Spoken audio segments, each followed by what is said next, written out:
सम्मानित साथियों, आज के इस कार्यक्रम में आप सबकी जो गौरवमयी उपस्थिति है, इसके लिए भारतीय दलित पैंथर परिवार की ओर से आप सभी का हार्दिक स्वागत है, अभिनंदन है। कानपुर के अधिवक्ता गणों का जो यह जनसैलाब उमड़ा है, उनको मैं इस मंच के माध्यम से हार्दिक अभिनंदन करते हैं और आप सभी अधिवक्ता बंधुओं से निवेदन करते हैं कि आपकी जो गौरवमयी उपस्थिति है, आप जो करुणामयी उपस्थिति दर्ज कराई है, इसके लिए मैं पुनः अभिनंदन करते हैं। हमारे बीच आदरणीय दीप सिंह भी सामने खड़े हुए हैं और मैं उनसे प्रार्थना करूंगा कृपया मंच पर आ जाएं। आज यहाँ बड़ी तादाद में हमारे बहुजन समाज के जो प्रधान हैं, वह भी बहुत भारी तादाद में अपने साथियों के साथ राजू में चलकर आए हैं। राजू तचेंडी कृपया करके मंच पर आवे। राजू तचेंडी से भी बहुत लोग आए, जोरदार तालियों से भी उनका स्वागत करते रहो। हम जब खून देना जानते हैं साथियों, तो संविधान की रक्षा कर सकते हैं। आज एक मंच के सामने रक्तदान शिविर लगा है। सबसे बड़ा दान यदि कोई है तो रक्तदान है। भारतीय दलित पैंथर परिवार की ओर से अब तक लगभग 2600 से अधिक लावारिस शवों का दाह संस्कार किया गया और लगभग 500 से अधिक बेटियों की शादी भी कराई जा चुकी है। हम लोगों ने अब तक लगभग 200 यूनिट ब्लड भी हम लोग डोनेट कर चुके हैं। आज जो हम लोगों के सामने रक्तदान शिविर लगा है, नौजवानों से मेरी प्रार्थना है कि आप सब लोग इस रक्तदान शिविर में सहयोग करें। सम्मानित साथियों, आज के इस कार्यक्रम में हमारे बीच मुंबई से चलकर माननीय सम्माननीय प्रकाश राव अम्बेडकर जी का आगमन अभी कुछ ही क्षणों में होगा।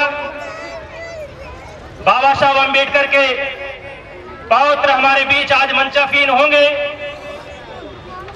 आज हम सब लोग उन्हें सुनेंगे और यह महसूस करेंगे। साथियों, आज के कार्यक्रम के जो आयोजक हैं, सहयोगी संगठन हैं, मैं उनका नाम लेना चाहूंगा। इस पे आ रहा है ना, माननीय प्रेमी जी बौद्ध दी बुद्धिस्ट सोसाइटी ऑफ इंडिया से हैं। बलराम सिंह जी जो बहुजन एकता सामाजिक संगठन चलाते हैं। प्रशांत गौतम जी जो भीम योद्धा नई पहल नाम का संगठन चलाते हैं। Vinod Ambedkar ji the power of Ambedkar नाम का संगठन चलाते हैं। अशोक कुमार जी सेंट्रल रविदास कमेटी से हैं। राधे श्याम भारती जी संत रविदास जन्मोत्सव समिति से। गौरी शंकर कोरी जी वरिष्ठ समाज सेवी हैं। राजेश गौतम जी जो दलित पिछड़ा अल्पसंख्यक माध्यमिक शिक्षा संघ से हैं। विनोद पाल जी जो अध्यक्ष हैं गडरिया महासभा से। राजेश कोरी जी वीरांगना झरकारी बाई विकास समिति से हैं। संजय गुप्ता जी बीएमजी हॉस्पिटल कानपुर से हैं। रानी दिवाकर जी जन सुधार समाज कल्याण समिति है। वीरेंद्र बहुजन जी भीम आर्मी से हैं। राम फजीवन जी भारतीय बौद्ध महासभा कानपुर के जो अध्यक्ष हैं। बहन अर्चना बौद्ध जो बौद्ध संजीवनी वेलफेयर फाउंडेशन संचालित करते हैं। सुनीता बौद्ध जी समाज कल्याण सेवा समिति कानपुर की अध्यक्ष हैं। अशोक कुमार जी भारतीय जीवन बीमा निगम एवं एडवोकेट नवीन गौतम बहुजन अधिवक्ता मंच। रामचंद्र निषाद अवधेश स्टील कानपुर। एडवोकेट विजय सागर बहुजन अधिवक्ता मंच। रामदास अध्यक्ष संत गुरु रविदास सेवा समिति संचालित करते हैं। चंद्रशेखर राम सचिव संत गुरु रविदास सेवा समिति उत्तर प्रदेश। जीडी सोनकर जो संत करोड़ीमल समिति संचालित करते हैं। बहुत सारे सामाजिक संगठनों का इस कार्यक्रम में जो सहयोग है, मैं उनको भी आज के कार्यक्रम से इस मंच के माध्यम से हार्दिक स्वागत और अभिनंदन करते हैं। उपस्थित सभी माताओं, बहनों, प्यारे बच्चों, नौजवानों, मेरी प्रार्थना है कि आप सब में से जो भी व्यक्ति अभी गीत गाना चाहे गुरु रविदास जी के संबंध में, वह अपना नाम अंकित करा दे। हमारे बीच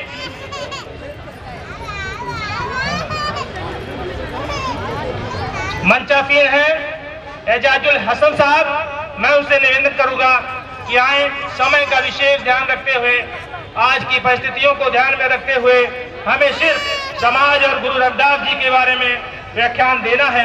ज्यादा हम विरोधियों का अगर यह मंच के माध्यम से विरोध करेंगे तो हमें उनकी महिमा मंडित करने का कोई आवश्यकता नहीं है। हमें सिर्फ और सिर्फ समाज के दुख दर्द और रविदास के जीवन संघर्षों के बारे में बताना है। मैं रियाजुल हसन साहब से चाहूंगा कि आए और अपना उद्बोधन दें।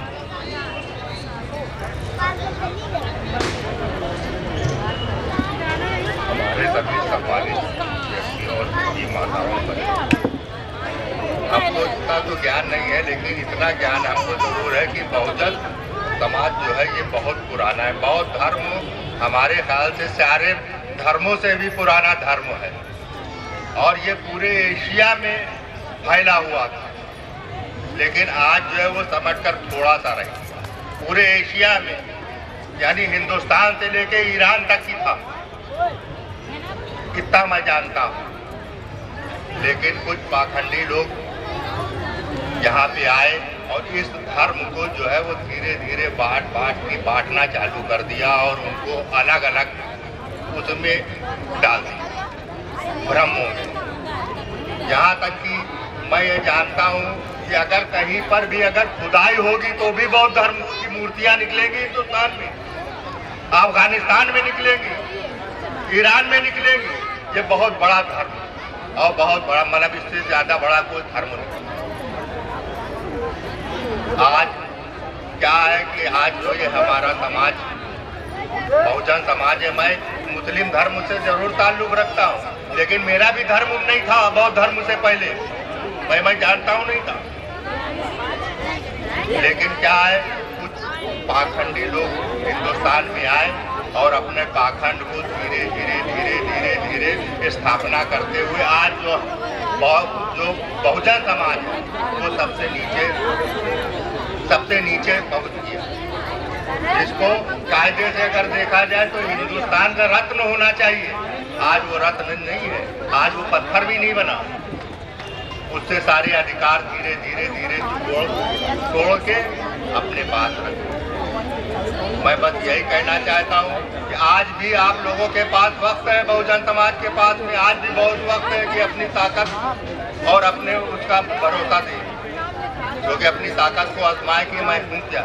आज हमारा बहुजन समाज कोई पढ़ा लिखा नहीं है, बहुत कम पढ़ाई लिखा है। जो पढ़ लिख भी जाता है तो पाखंडी लोग क्या करते हैं, उनको भी तोड़ लेते हैं। जो पढ़े लिखा समाज होता है उसको भी तोड़ लेते हैं। जो हमारे बहुजन समाज के लोग जाते हैं, पढ़ के मालूम IAS हो गए, PCS हो गए, उनको भी अपना लेते। मैं कुछ आगे नहीं कहना चाहता हूँ, आप लोग समझदार हैं, अब आप लोग अपनी समझदारी का वो करें। आप लोग मंदिर जाते हैं, आप लोग सबसे ज्यादा मेहनत करते हैं। आपको क्या मंदिर में जाने के लिए दिया जाता है? नहीं दिया जाता है, सबसे बाहर गेट के बाहर खड़ा करते हैं, क्योंकि आपको जो है तो बना दिया है ना। तो बस मैं यही इतनी अपने शब्दों में यही कहना चाहता हूँ कि आप लोग अपने आप को ये सोचे कि मैं हूँ क्या, मैं रत्न हूँ भारत का। और अगर एकजुट अगर हो जाए तो आज भी आप लोग भारत रत्न बन सकते हैं। और बाबा साहब भीमराव अम्बेडकर ने भी यही प्रयास किया, लेकिन उनकी क्या है, प्रयास का क्या है, धोखा हुआ है। धोखा ये हुआ कि बहुजन समाज के साथ में कोई भी न्याय नहीं हुआ। न्याय अगर हुआ होता तो आज जो बहुजन समाज के लोग जो भटके हुए हैं ये भटक ना पाते, उनको भटकाया गया है। अभी कोई बात अगर हो जाए तो अभी देखिए बहुजन समाज को आगे कर देंगे कि तुम जो गाजर मूली हो तुम करो। हम नहीं कटेंगे, क्योंकि हम तो बांटेंगे, हम तो तुमको बांट ही दिया है। तो बस मैं इसी के साथ अपने शब्द को करना चाहते हैं। और मैं भी एक मुस्लिम समाज, ये नहीं है कि मैं मुस्लिम हूँ। सब लोग जो लोग इधर उधर खड़े हैं वो लोग कृपया करके बैठ जाए। अरे राम अवतार जी वहां गए नहीं, बोलेंगे।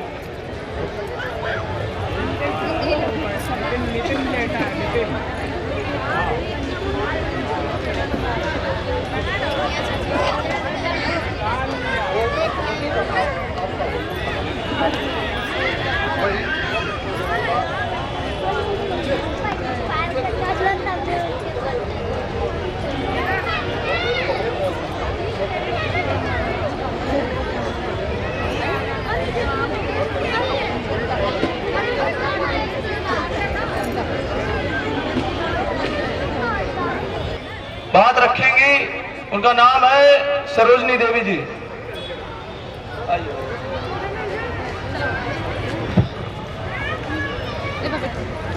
सब लोगों से आए हुए हमारी माँ बहनें भारत की नारियों से हम सबसे जय भीम और जय जय भारत कहना चाहती हूँ और नमो बुद्धाय कहना चाहती हूँ। हम आप लोगों से ये कहना चाहते हैं, हम पुरुषों से तो मतलब बच्चों से तो कुछ नहीं कहना चाहते हैं। सबसे ज़्यादा हम जो कहना चाहते हैं तो ये अपनी समस्त नारियों से कहना चाहते हैं, क्योंकि हम ये देख रहे हैं, ये देखते हैं कि मन में कुछ और तन में कुछ और।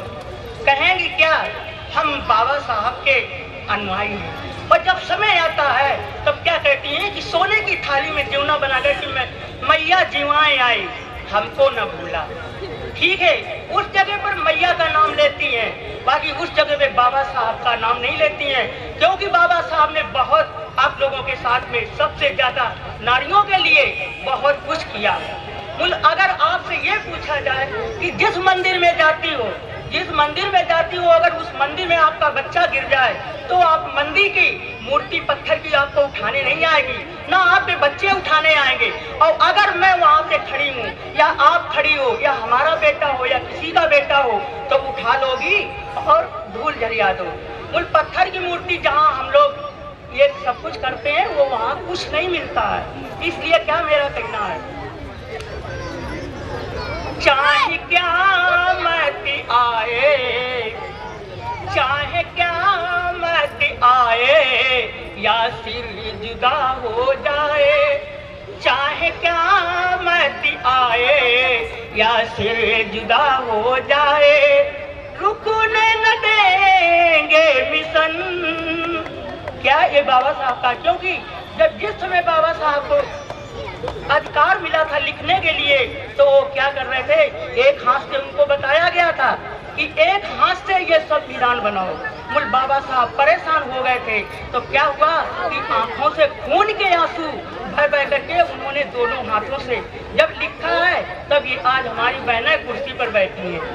अगर सच हो तो कहना और अगर झूठ हो तो मत कहना। चाहे क्या मत आए या सिर जुदा हो जाए, सितम कोई ढाए फिर भी अलिया टकराए, फिर भी सितम कोई ढाए फिर भी अलिया टकराए, फिर भी रुकने न दो, क्या रुकने न दे ना मिशन, रुकने न दे ना मिशन। आबचन आबचन आकसम खा लो, रुकने न दोए ना मिशन। आबचन आबचन आकसम खा लो, क्योंकि बाबा साहब ने हमारे लोगों के लिए बहुत कुछ किया है। भीम ने तेरे लिए सब सुख छोड़ दिया, करुण विरोधियों का भीम ने मुंह मोड़ दिया। ना मरने से घबराए सभी अधिकार दिलाए, काफी किए थे जतन, काफी किए थे जतन। आबचन आबचन आकसम खा लो, रुकने न दो ये मिशन। आबचन आबचन आकसम खा लो। होता है क्या, हिंदुओं की नारियों का कोई भी अधिकार नहीं था, ना रोड पे चलने का, ना सड़कों पे चलने का, ना म्याड़ पे चलने का। जब हम लोग म्याड़ से निकलते थे, जब वो लोग आती थी तो हम लोग म्याड़ के नीचे खड़े हो जाते थे। आज वो अधिकार है, तुम्हारे बाप की रोड नहीं है, ना तुम्हारे बाप का ये म्याड़ है। अगर तुम भी उस म्याड़ से उतरती हो, हम भी आते हैं, तो तुम्हारी गरज हो तो तुम उतर के खड़ी हो जाओ। मूल मैं नहीं खड़ी होंगी क्योंकि तुम्हारा ही अधिकार नहीं है। हिंदुओं को बिल बना के हिंदुओं को किया श्रेणी, देश की सब नारियों पर की मेहरबानी बड़ी, तोड़ बंधन दिए बराबर के, क्योंकि हमारे भाइयों के बराबर आप लोग कुर्सी पे बैठी हो, तो उन्होंने बंधन तोड़ दिया और बराबर का हक दे दिया कि क्योंकि अब ये नहीं कह सकते हैं कि हम कुर्सी पे खड़े हैं, हम ससुर हैं, हम जेठ हैं और तुम क्यों कुर्सी पर बैठी हो, ये नहीं कह सकते हैं।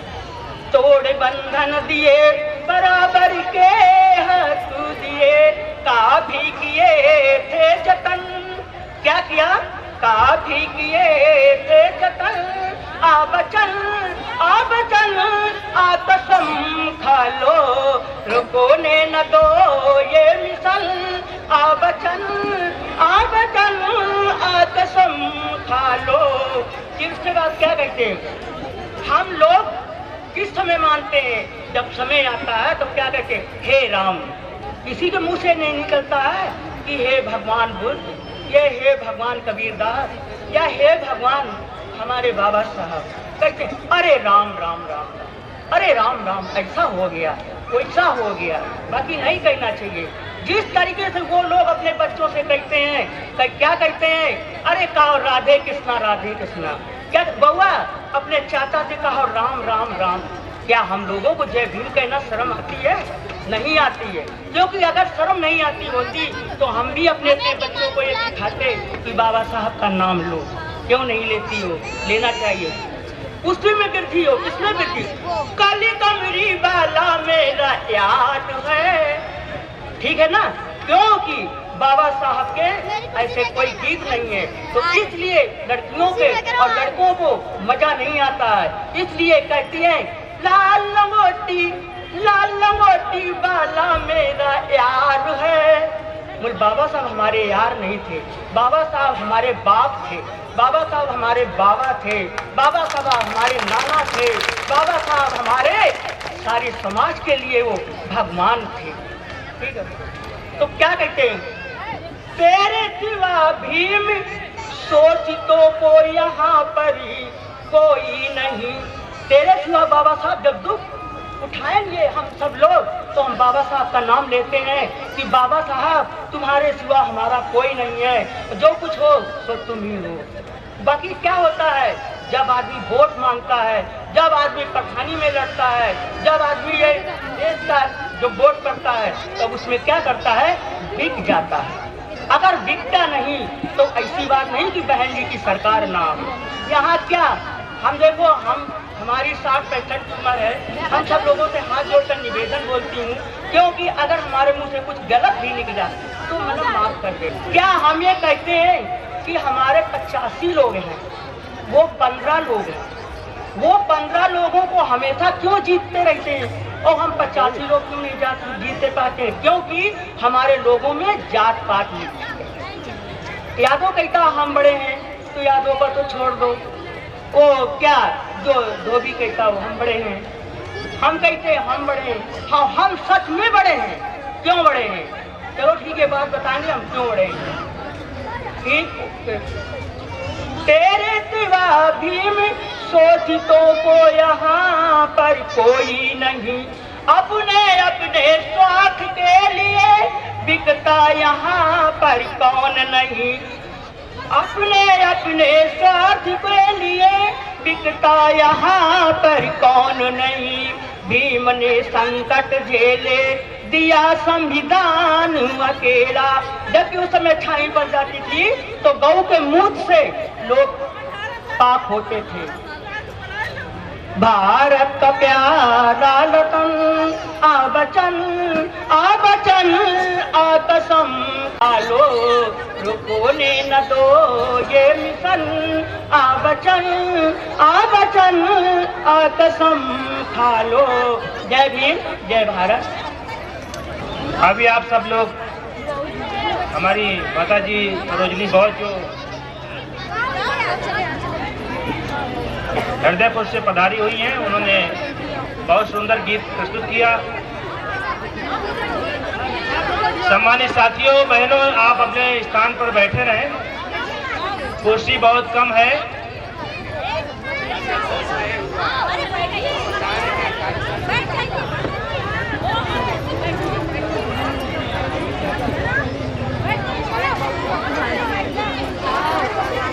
कोई डरने की बात नहीं है।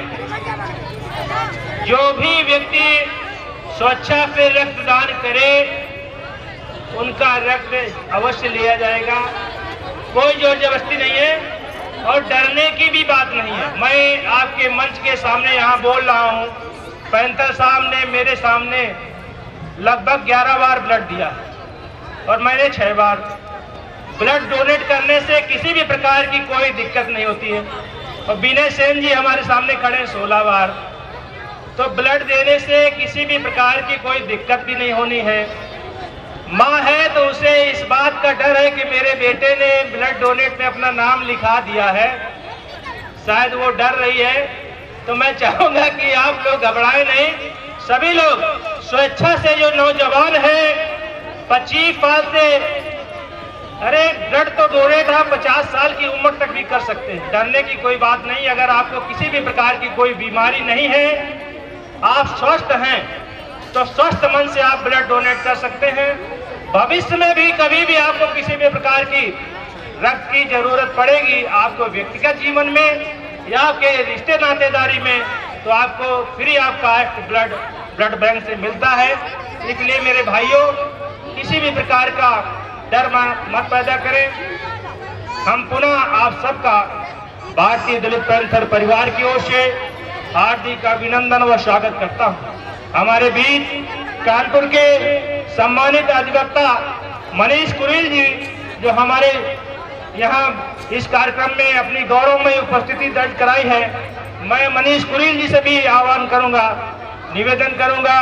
और उनके साथ नवीन गौतम जी भी यहाँ पधारे हुए हैं, मैं उनका भी आभार व्यक्त करूंगा और स्वागत के साथ उन्हें मंच पर आने का निवेदन करूंगा। जिन भी भाई का यदि मैं किसी कारणवश ध्यान ना आए, नाम ना ले सकूं, तो हमें किसी भी प्रकार की शिकायत न करें। विनय सेन जी, मैं चाहूंगा कि दोनों अधिवक्ता महोदय का स्वागत के साथ मंच पर ले आए। हमारे बीच LIO महोदय मौजूद है, आए हैं, उनका भी बहुत बहुत स्वागत है। मसीह समाज से आज के अतिथि है माननीय सम्माननीय जितेंद्र पास्टर जी भी हमारे इस कार्यक्रम में गौरवमय उपस्थिति दर्ज कराई है। विद फैमिली और समाज के साथ, मसीह समाज के साथ यहाँ उपस्थित हुए हैं। वह अध्यक्ष है पास्टर एसोसिएशन कानपुर के। मैं उनका भी इस कार्यक्रम के ओर से, इस मंच की ओर से हार्दिक स्वागत व अभिनंदन करता हूँ। मैं आप सभी बहनों और भाइयों से, माताओं से, प्यारे बच्चों से निवेदन करूंगा कि यह कार्यक्रम आपका है। आज संत शिरोमणि गुरु रविदास जी का जन्मोत्सव हम लोग मनाने के लिए यहाँ नारायण पार्क में उपस्थित हुए हैं। इसलिए जिस भी भाई को गीत के माध्यम से या उद्बोधन करने के माध्यम से अपनी बात रखना हो, वह अपना नाम अवश्य अंकित करा दे। हमारे बीच आज के कार्यक्रम में मुख्य अतिथि के रूप में माननीय प्रकाश राव अंबेडकर जी का अभी कुछ ही क्षणों में आगमन होगा। BP अशोक साहब भी हमारे बीच आएंगे। बहुत सारे अतिथि और हमारे बीच माननीय स्वामी प्रसाद मौर्य जी भी कुछ ही क्षणों में पधारेंगे। बहुजन समाज के संतों, गुरुओं, महापुरुषों के मार्गदर्शन पे हम सब लोग जीवन व्यतीत करते हुए जीवन जीने का सफल प्रयास कर रहे हैं। हमारे बीच डॉक्टर, मास्टर, इंजीनियर, वकील, जज, नेता, अभिनेता, पार्लियामेंट मेंबर, असेंबली मेंबर, प्रधान शिक्षक, बहुत सारे नौजवान हैं। सोचनीय विषय है, 131 पार्लियामेंट मेंबर हैं जो दिल्ली में बैठते हैं, रिजर्व सीट पे चुनकर जाते हैं। वो विभिन्न पार्टियों से भी हो सकते हैं, मगर यह दुर्भाग्य का विषय है कि बाबा साहब अम्बेडकर का जन्मोत्सव हो या संत शिरोमणि गुरु रविदास जी का जन्मोत्सव हो, सार्वजनिक अवकाश की घोषणा बहुत देर में की जाती है। परमानेंट अवकाश नहीं हो रहा है। हर बार हम लोग को डिमांड करनी पड़ती है। हम न्यायालय के अधिवक्ता होने के नाते आपको कहना चाहते हैं, बताना चाहते हैं कि न्यायालय में हम लोगों ने, हमारे बार एसोसिएशन ने, लॉयर्स एसोसिएशन ने जब जुडिशरी में ये लिख कर दिया जिला जज महोदय को कि आज संत शिरोमणि गुरु रविदास जी का जन्मोत्सव भी है, माघ पूर्णिमा में लोग स्नान कर रहे हैं, गंगा स्नान करने जाएंगे, आवागमन अवरुद्ध होगा, तो बा मुश्किल एकोमोडेशन का आदेश हुआ। न्यायालय बंद नहीं है, शिक्षण संस्थान बंद है, डीएम कार्यालय, एसपी कार्यालय बंद है, न्यायिक छुट्टी नहीं है। तमाम महापुरुषों, संतों, गुरुओं के चरणों में हम सब नतमस्तक होते हुए जीवन को जीने का सफल प्रयास करते हैं। आज हम सब लोग यहाँ संत शिरोमणि गुरु रविदास जी के जन्मोत्सव को सेलिब्रेट करने के लिए यहाँ गौरवमय उपस्थिति दर्ज कराई है। आप सबकी जो यह उपस्थिति है, यह दर्शाती है कि हम सब लोग जागरूक हैं मिशन के प्रति। हम इस कार्य को रुकने नहीं देंगे। उन लोगों को भी चेतावनी देंगे कि जो लोग असेंबली और पार्लियामेंट में बैठते हैं, रिजर्व सीट से पहुंच करके बाबा साहब अम्बेडकर के जीवन संघर्षों को भूल करके, समाज को भूल करके सिर्फ अपनी और दाल रोटी चलाने में व्यस्त है, उनको भी हम लोग ये चेतावनी देंगे आज इस मंच के माध्यम से कि जो भी समाज के प्रति गद्दारी करेगा उसका अंजाम बुरा होगा। समाज के प्रति सच्ची निष्ठा और कर्तव्य परायण की भावना से समाज के साथ मिलकर के हम सबको चलना होगा। इसलिए अभी इस कार्यक्रम की विधिवत शुरुआत होगी। हमारे सामने ब्लड डोनेट कैंप लगा हुआ है। आप स्वेच्छा से अपना रक्त दान दे सकते हैं। डरने और घबराने की कोई बात नहीं है। आज यहाँ विभिन्न संगठनों का बैनर जो लगे हैं वो दर्शाती है कि हम सब लोग जागरूक हैं और समाज के प्रति दृढ़ संकल्पित होकर के समाज की सेवा में लगे हुए हैं। कानपुर महानगर में आप सब लोग पैंथर साहब के जीवन संघर्ष से भी प्रेरणा ले सकते हैं। वह लगभग 20 वर्ष की आयु से ही समाज के सेवा में निरंतर प्रयासरत है। कानपुर में हमारे जितने भी सांसद हैं, विधायक हैं, वो किसी भी पार्टी से हो, उनके दरवाजे पर जब आप जाएंगे तो यह महसूस कराया जाएगा कि आज सांसद साहब नहीं है, विधायक जी नहीं है, वह लखनऊ गए हैं, वह दिल्ली गए हैं। मगर पैंथर साहब के घर में यदि आप जाएंगे तो आपको वह आश्वासन देंगे कि हम आपकी इस समस्या को लेकर के आपके कंधे से कंधा मिलाकर लड़ने को तैयार हैं। इसलिए हम आप समाज के लोगों से कहना चाहूंगा कि ऐसे प्रतिभा के धनी व्यक्ति को आप तन से, मन से, धन से सहयोग अवश्य करते रहें, जिससे यह कारवां रुकने ना पाए। पैंथर साहब की यह बड़ाई मैं नहीं कर रहा हूं, वह पूरे 24 घंटा समाज के प्रति जो उनकी लगन है, उनकी मेहनत है, उनकी कर्मठता है, वह बहुत ही विचारणीय है। मैं पुनः आप सबका इस मंच के माध्यम से हार्दिक स्वागत करता हूं, अभिनंदन करता हूं। जो भी सज्जन यहां आप अपना उद्बोधन दें, वो समाज के दुख और दर्द के बारे में बोले। किसी और की बड़ाई करने से या विरोध करने से हम कुछ नहीं कर पाएंगे। जितने भी मंच लगते हैं, सामाजिक हो या राजनीतिक हो या धार्मिक हो, वक्ता सिर्फ विरोधियों की बुराई करने में व्यस्त हो जाते हैं। हमें बाबा साहब अम्बेडकर पे, आज रविदास जी पे, संतों पे, गुरुओं पे, महापुरुषों पर अपना व्याख्यान देना है और ये बताना है कि समाज आगे कैसे बढ़े।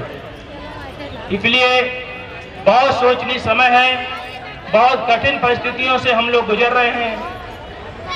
डरने की कोई आवश्यकता नहीं है, भयभीत होने की भी कोई आवश्यकता नहीं है। यह सोचो कि किन परिस्थितियों में बाबा साहब अम्बेडकर ने संघर्ष किया होगा।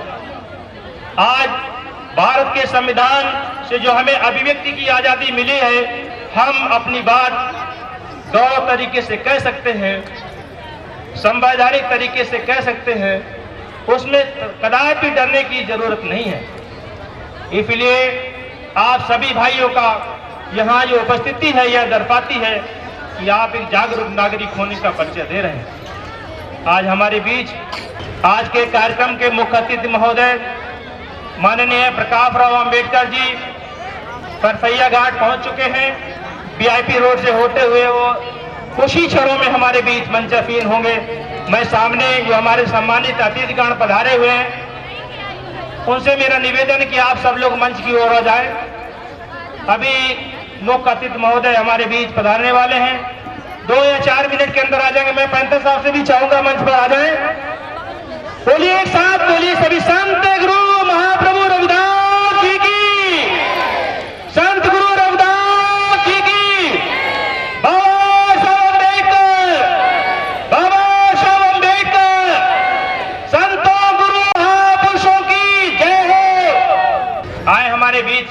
पर मौजूद हैं विनय सेन जी। आए संचालन करें, को संभाले मंच को। धन्यवाद। आज की सभा का कुशल संचालन कर रहे बड़े भाई एडवोकेट आकाश सिंह बादल जी, इस प्रांगण में मौजूद भारी संख्या में हमारी माताएं बहनें, हमारे नौजवान साथी और बुजुर्ग, कि ऐसा चाहूं राज में जहां मिले सबन को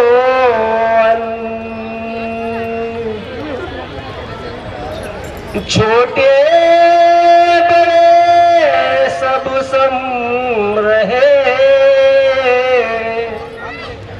रविदास रहे प्रसन्न, रविदास रहे प्रसन्न। आज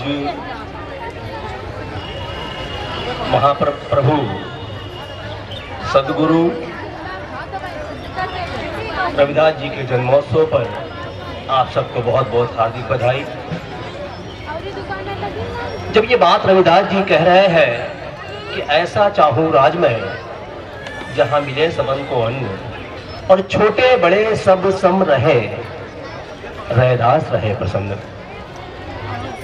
अगर आप इन बातों की गहराइयों पर जाएंगे तो आपको मालूम पड़ेगा यही बात आज से 2500 वर्ष पहले तथागत गौतम बुद्ध ने भी कही, और यही बात महाप्रभु रविदास जी ने भी कही, और यही बात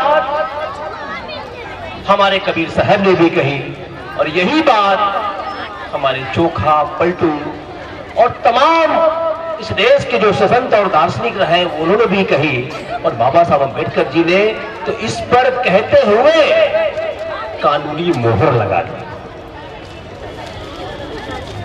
तथागत गौतम बुद्ध जब ये बात कह रहे हैं तो उन्होंने पूरी प्रकृति को इतनी गहराइयों से अध्ययन किया और उनका एहसास किया कि प्रकृति ने, इस पूरी कुदरत ने इस देश के अंदर, इस पूरी दुनिया के अंदर मनुष्य जाति के साथ किसी भी तरह का कोई भेदभाव नहीं किया।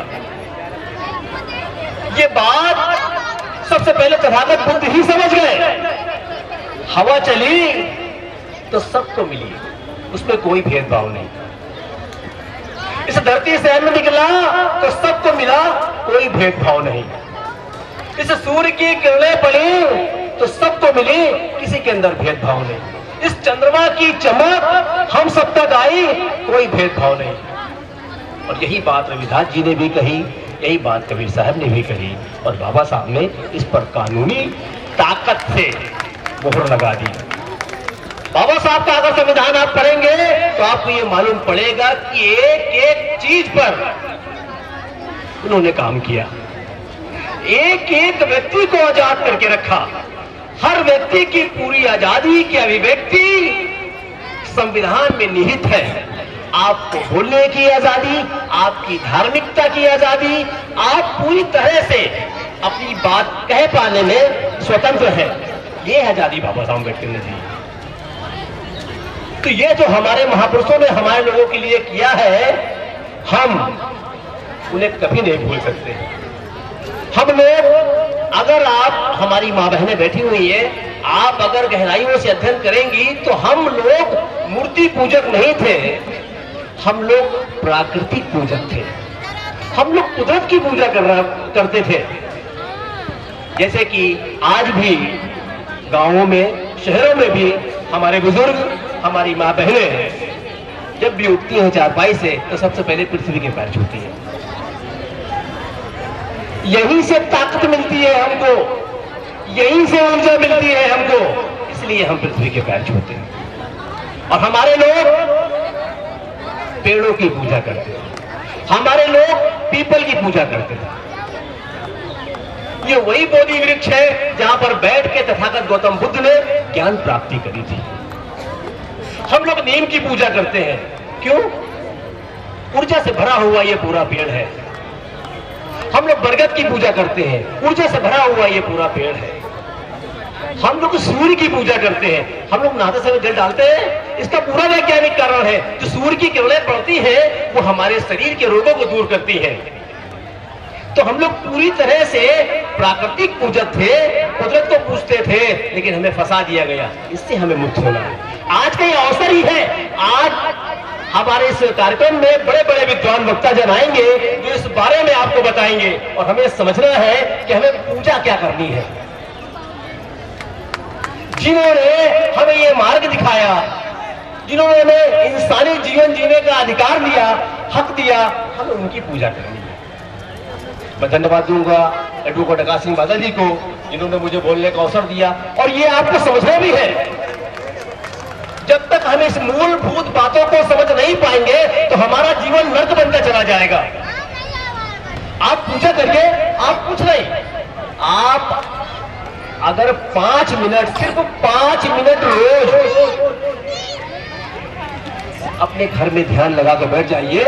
सिर्फ 5 मिनट, बगैर हिले, बगैर ढुले, सिर्फ 5 मिनट रोज बैठिए। आपको शरीर इतनी चीजें देगा, आपका शरीर आपको इतनी चीजें देगा, आपने अंदाजा नहीं लगा पाया, कभी भी लगा पाएंगे कि हमारा शरीर हमें क्या क्या सिखा रहा है। वहां मत जाइए, वहां कुछ नहीं मिलेगा आपको।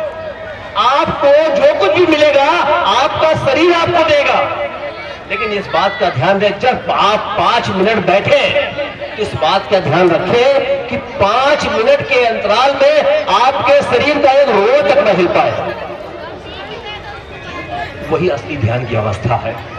और हमारे जितने संत गुरुओं महापुरुषों ने सबसे पहले यही काम किया।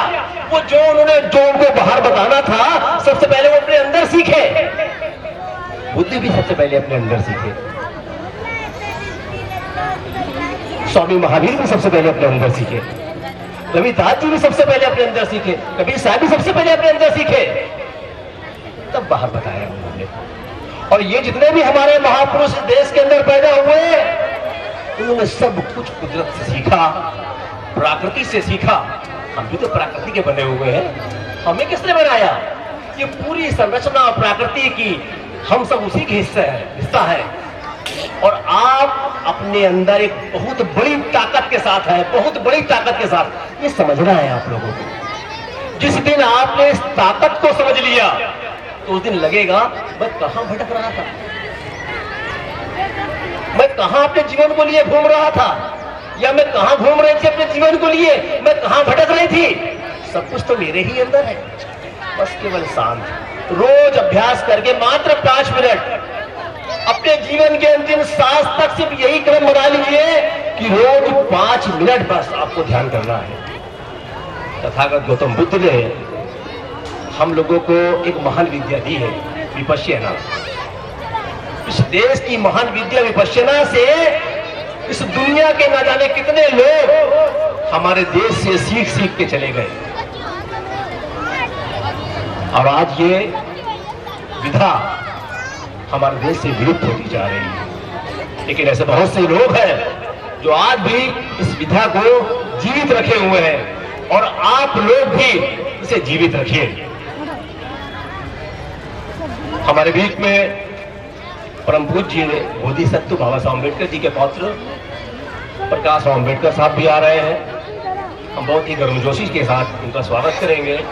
और मैंने जिन बातों को आपके सामने रखा है, कि मुझे अवसर मिला है, मैं 2018 में हमारे ही कानपुर के यहाँ, कानपुर में ही रूमा देवड़ी घाट है जहाँ पर विपश्यना केंद्र बना हुआ है, मैंने वहाँ पर 10 दिन का शिविर ज्वाइन किया था। और मैं बता पाने में अक्षम हूँ कि मुझे वहाँ से क्या मिला। बस मैं ये आपसे कह रहा हूँ कि यदि आप लोगों ने अपने जीवन को सही मार्ग पर लगा लिया तो समझ लीजिए आपका जीवन कष्टों से उभर जाएगा। बुद्ध ने यही तो खोज करी है कि दुनिया में दुख क्या है, उसे दूर करने के लिए तो काम किया। अगर आप हम सब अपने दुख को दूर करना चाहते हैं तो विपश्यना हमारे लिए बहुत महत्वपूर्ण औषधि है। इसको हम लोग जरूर पालन करें और अपने महापुरुषों को पढ़ें। आज यहाँ पर हमारे यहाँ जो पुस्तक लगी हुई है दुकानें, जो लोग भी यहाँ पर आए हैं एक एक अपने महापुरुषों की, रविदास जी की, कबीर साहब की, बाबा साहब अम्बेडकर जी की, तथागत बुद्ध की एक एक किताब जरूर लेके जाए। आपके जीवन में बदलाव होगा तो उस किताब से होगा। मैं ये नहीं कहता कि आप पूरी किताब पढ़ लेंगे तो आपके जीवन में बदलाव हो जाएगा, लेकिन आप किताब ले जाइए। जरूरी नहीं है कि पूरी किताब से आपका बदलाव हो, लेकिन हाँ एक बात निश्चित है, एक पन्ने से आपका बदलाव हो जाएगा। सिर्फ एक पन्ना जरूर पढ़िए, उसको रोज एक पन्ना पढ़िए, आपके जीवन में बदलाव होता चला जाएगा। बहुत बोझ ना ऊपर जाती है, कितनी मोटी किताब है, मैं कैसे पढ़ पाऊंगी या मैं कैसे पढ़ पाऊंगा। एक पन्ना रोज पढ़िए, सिर्फ एक पन्ना पढ़िए, पलट के रख दीजिए कागज लगा के बस। फिर अगले दिन समय निकालिए, एक पन्ना पढ़िए, बोझ मत लादिए। इसलिए मैं कह रहा हूं कि मात्र 5 मिनट आपको ध्यान करने के लिए बैठना है, सिर्फ 5 मिनट, 1 घंटा नहीं। 5 मिनट जब आप बैठे ध्यान करने के लिए तो ध्यान रखें अपने शरीर का रोआ तक न हिल पाए, सिर्फ 5 मिनट, और 5 मिनट बाद उठ जाइए। आप देखिए अपनी शांति की अनुभूति कि आपके अपने जीवन में जितनी शांति मिलेगी उस 5 मिनट के ध्यान से आपको कभी नहीं मिलेगी। ये महत्वपूर्ण बात है, मैं जो अनुभव करके आया हूं इसलिए मैं आपको बता रहा हूं।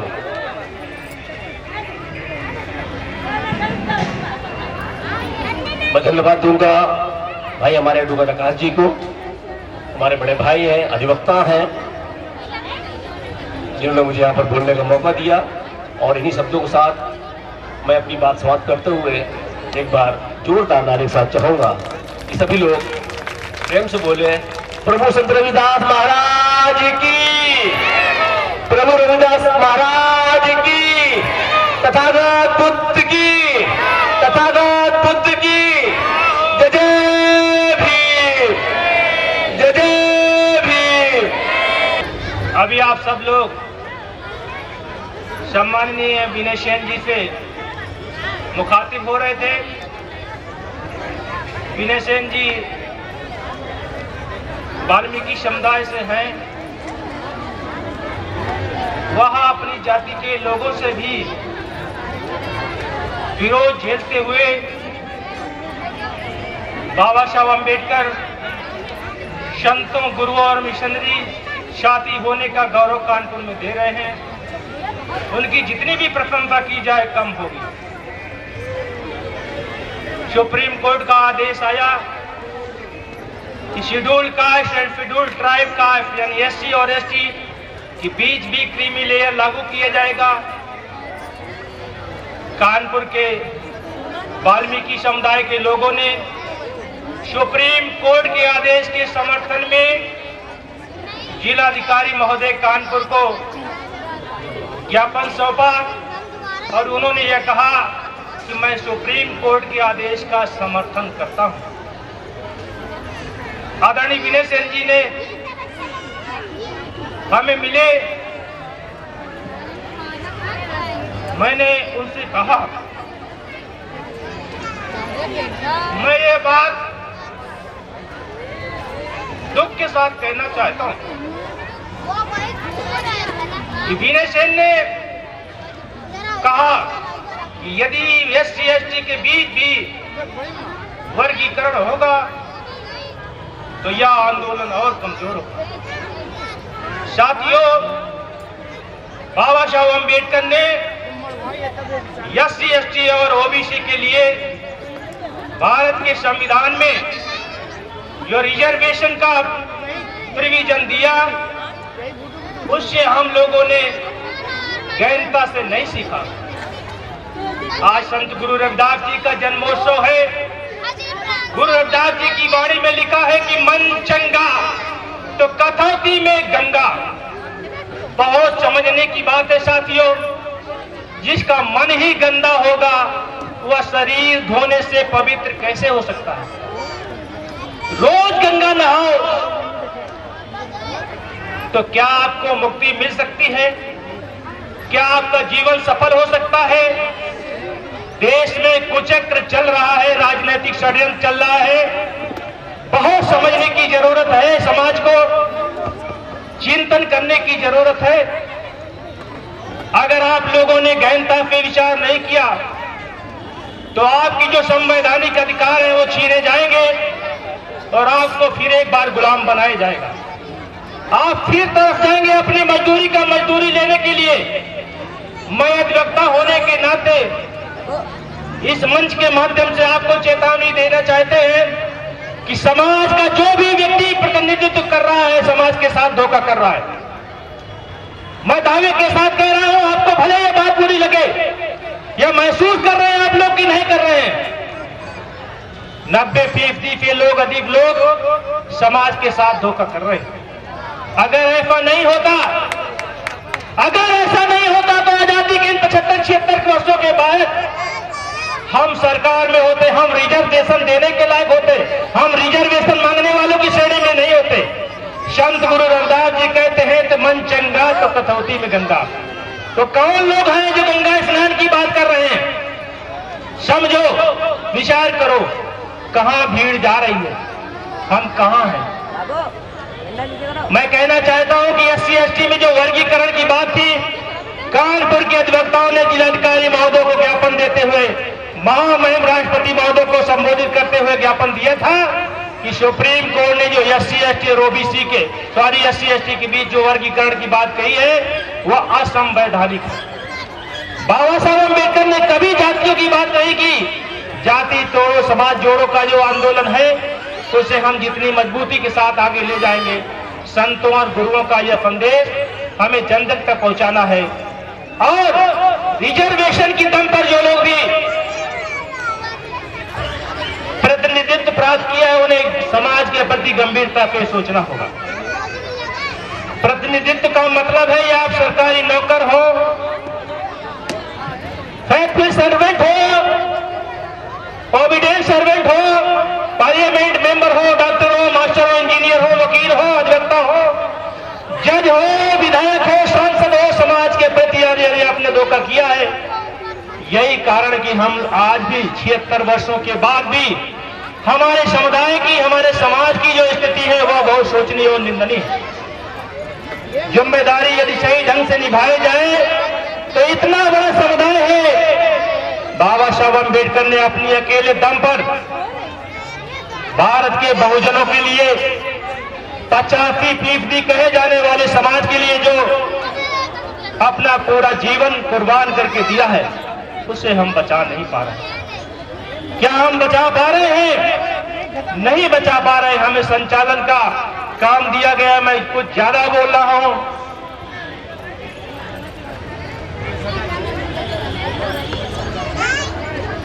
क्योंकि बहुत करीब से मैंने समाज के दर्द को पढ़ा है, इसलिए मैं आप सबको इस चेतावनी के साथ कहना चाहूंगा कि चाहे आप राजनीतिक पटल पर हो, सामाजिक पटल पर हो, धार्मिक पटल पर हो, जो भी जिम्मेदारी आपको सौंपी जाए, तन मन धन से इस कार्य को गिरने मत देना। मेरे साथियों, मेरी बहनों, मेरी माताओं, मेरे प्यारे बच्चों, नौजवानों, समय बहुत विकराल है। जिनको भी प्रतिनिधित्व मिलता है वह सही जिम्मेदारी के साथ समाज के साथ आगे नहीं बढ़ता है।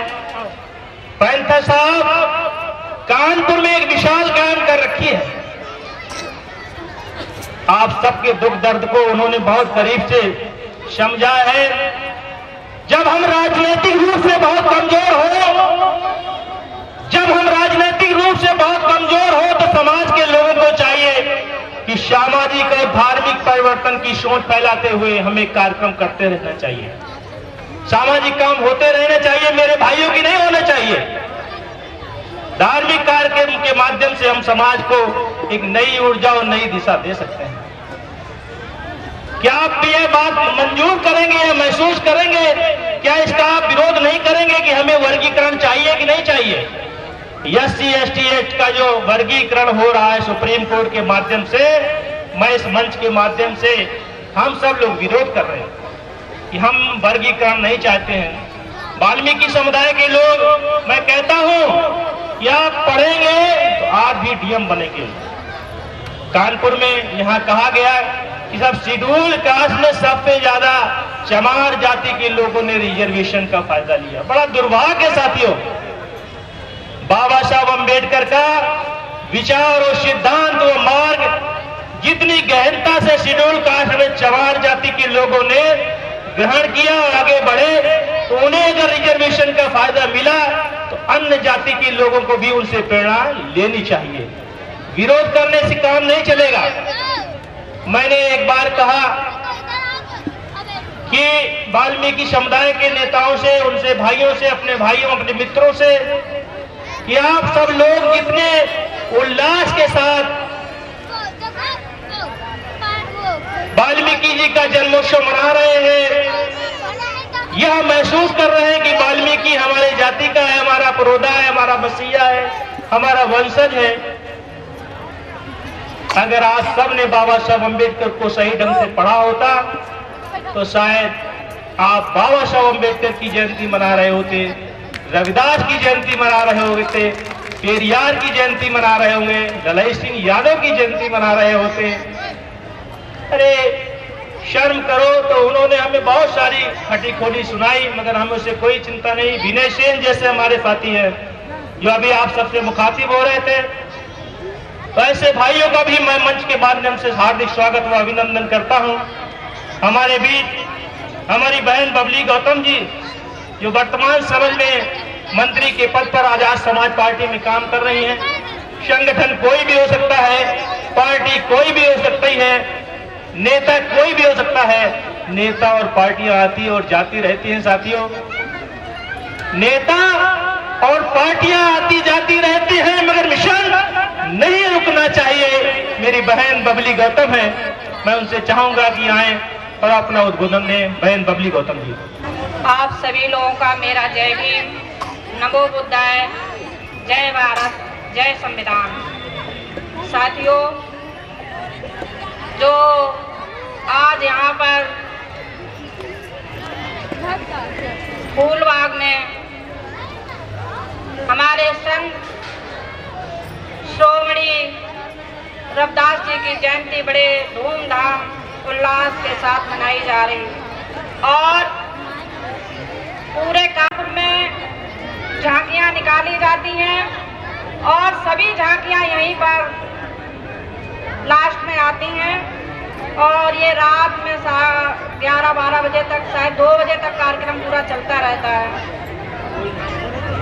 तथागत गौतम बुद्ध, बाबा साहब, माता रमाई, माता सावित्रीबाई फुले, माननीय दीना भाना जी, संत गुरु कबीरदास, संत श्रोमणी रविदास और डॉक्टर भीमराव अम्बेडकर बहुजन समाज में जन्मे हमारे ज्योतिबा राव फुले, ऐसे तमाम बहुजन समाज में जन्मे महापुरुषों के लिए मेरा सत सत नमन। आज बड़ी खुशी की बात है कि इस प्रांगण में हमारी माताएं बहनें काफी संख्या में आई हुई हैं और मैं उनके लिए बहुत बहुत धन्यवाद करती हूँ।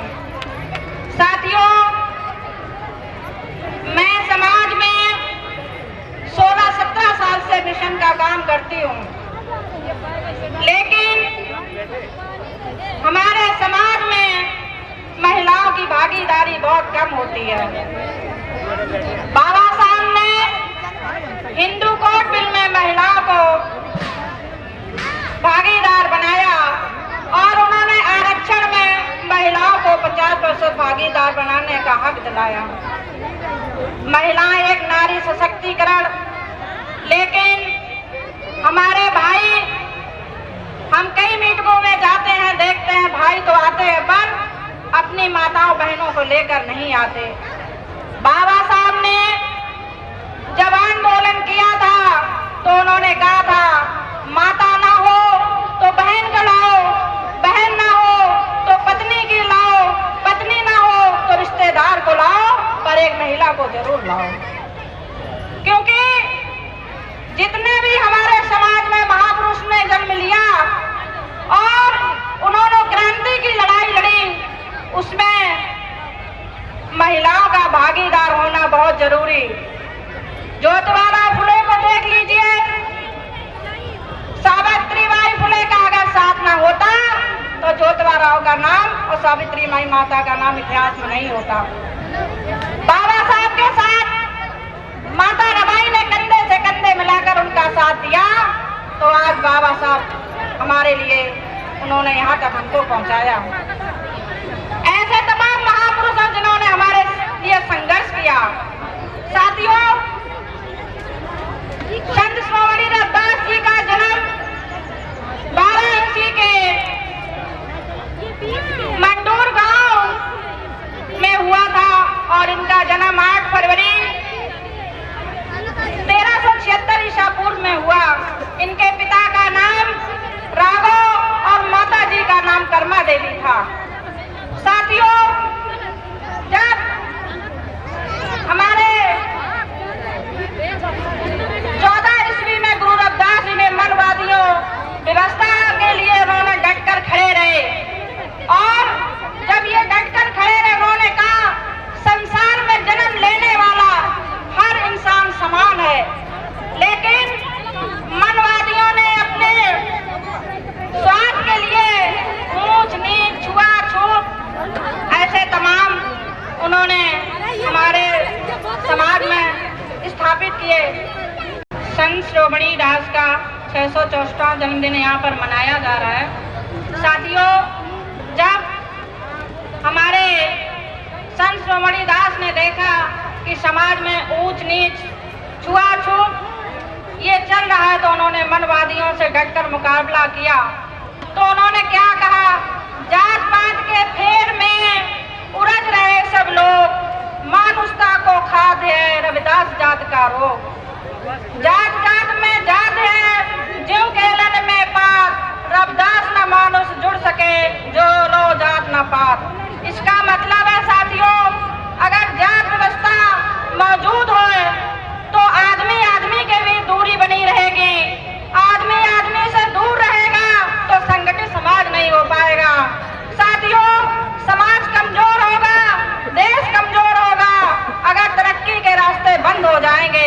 रविदास जी की वाणी को सिख धर्म के पवित्र ग्रंथ गुरु ग्रंथ साहिब में उनका नाम दिया गया, उनको शामिल किया गया।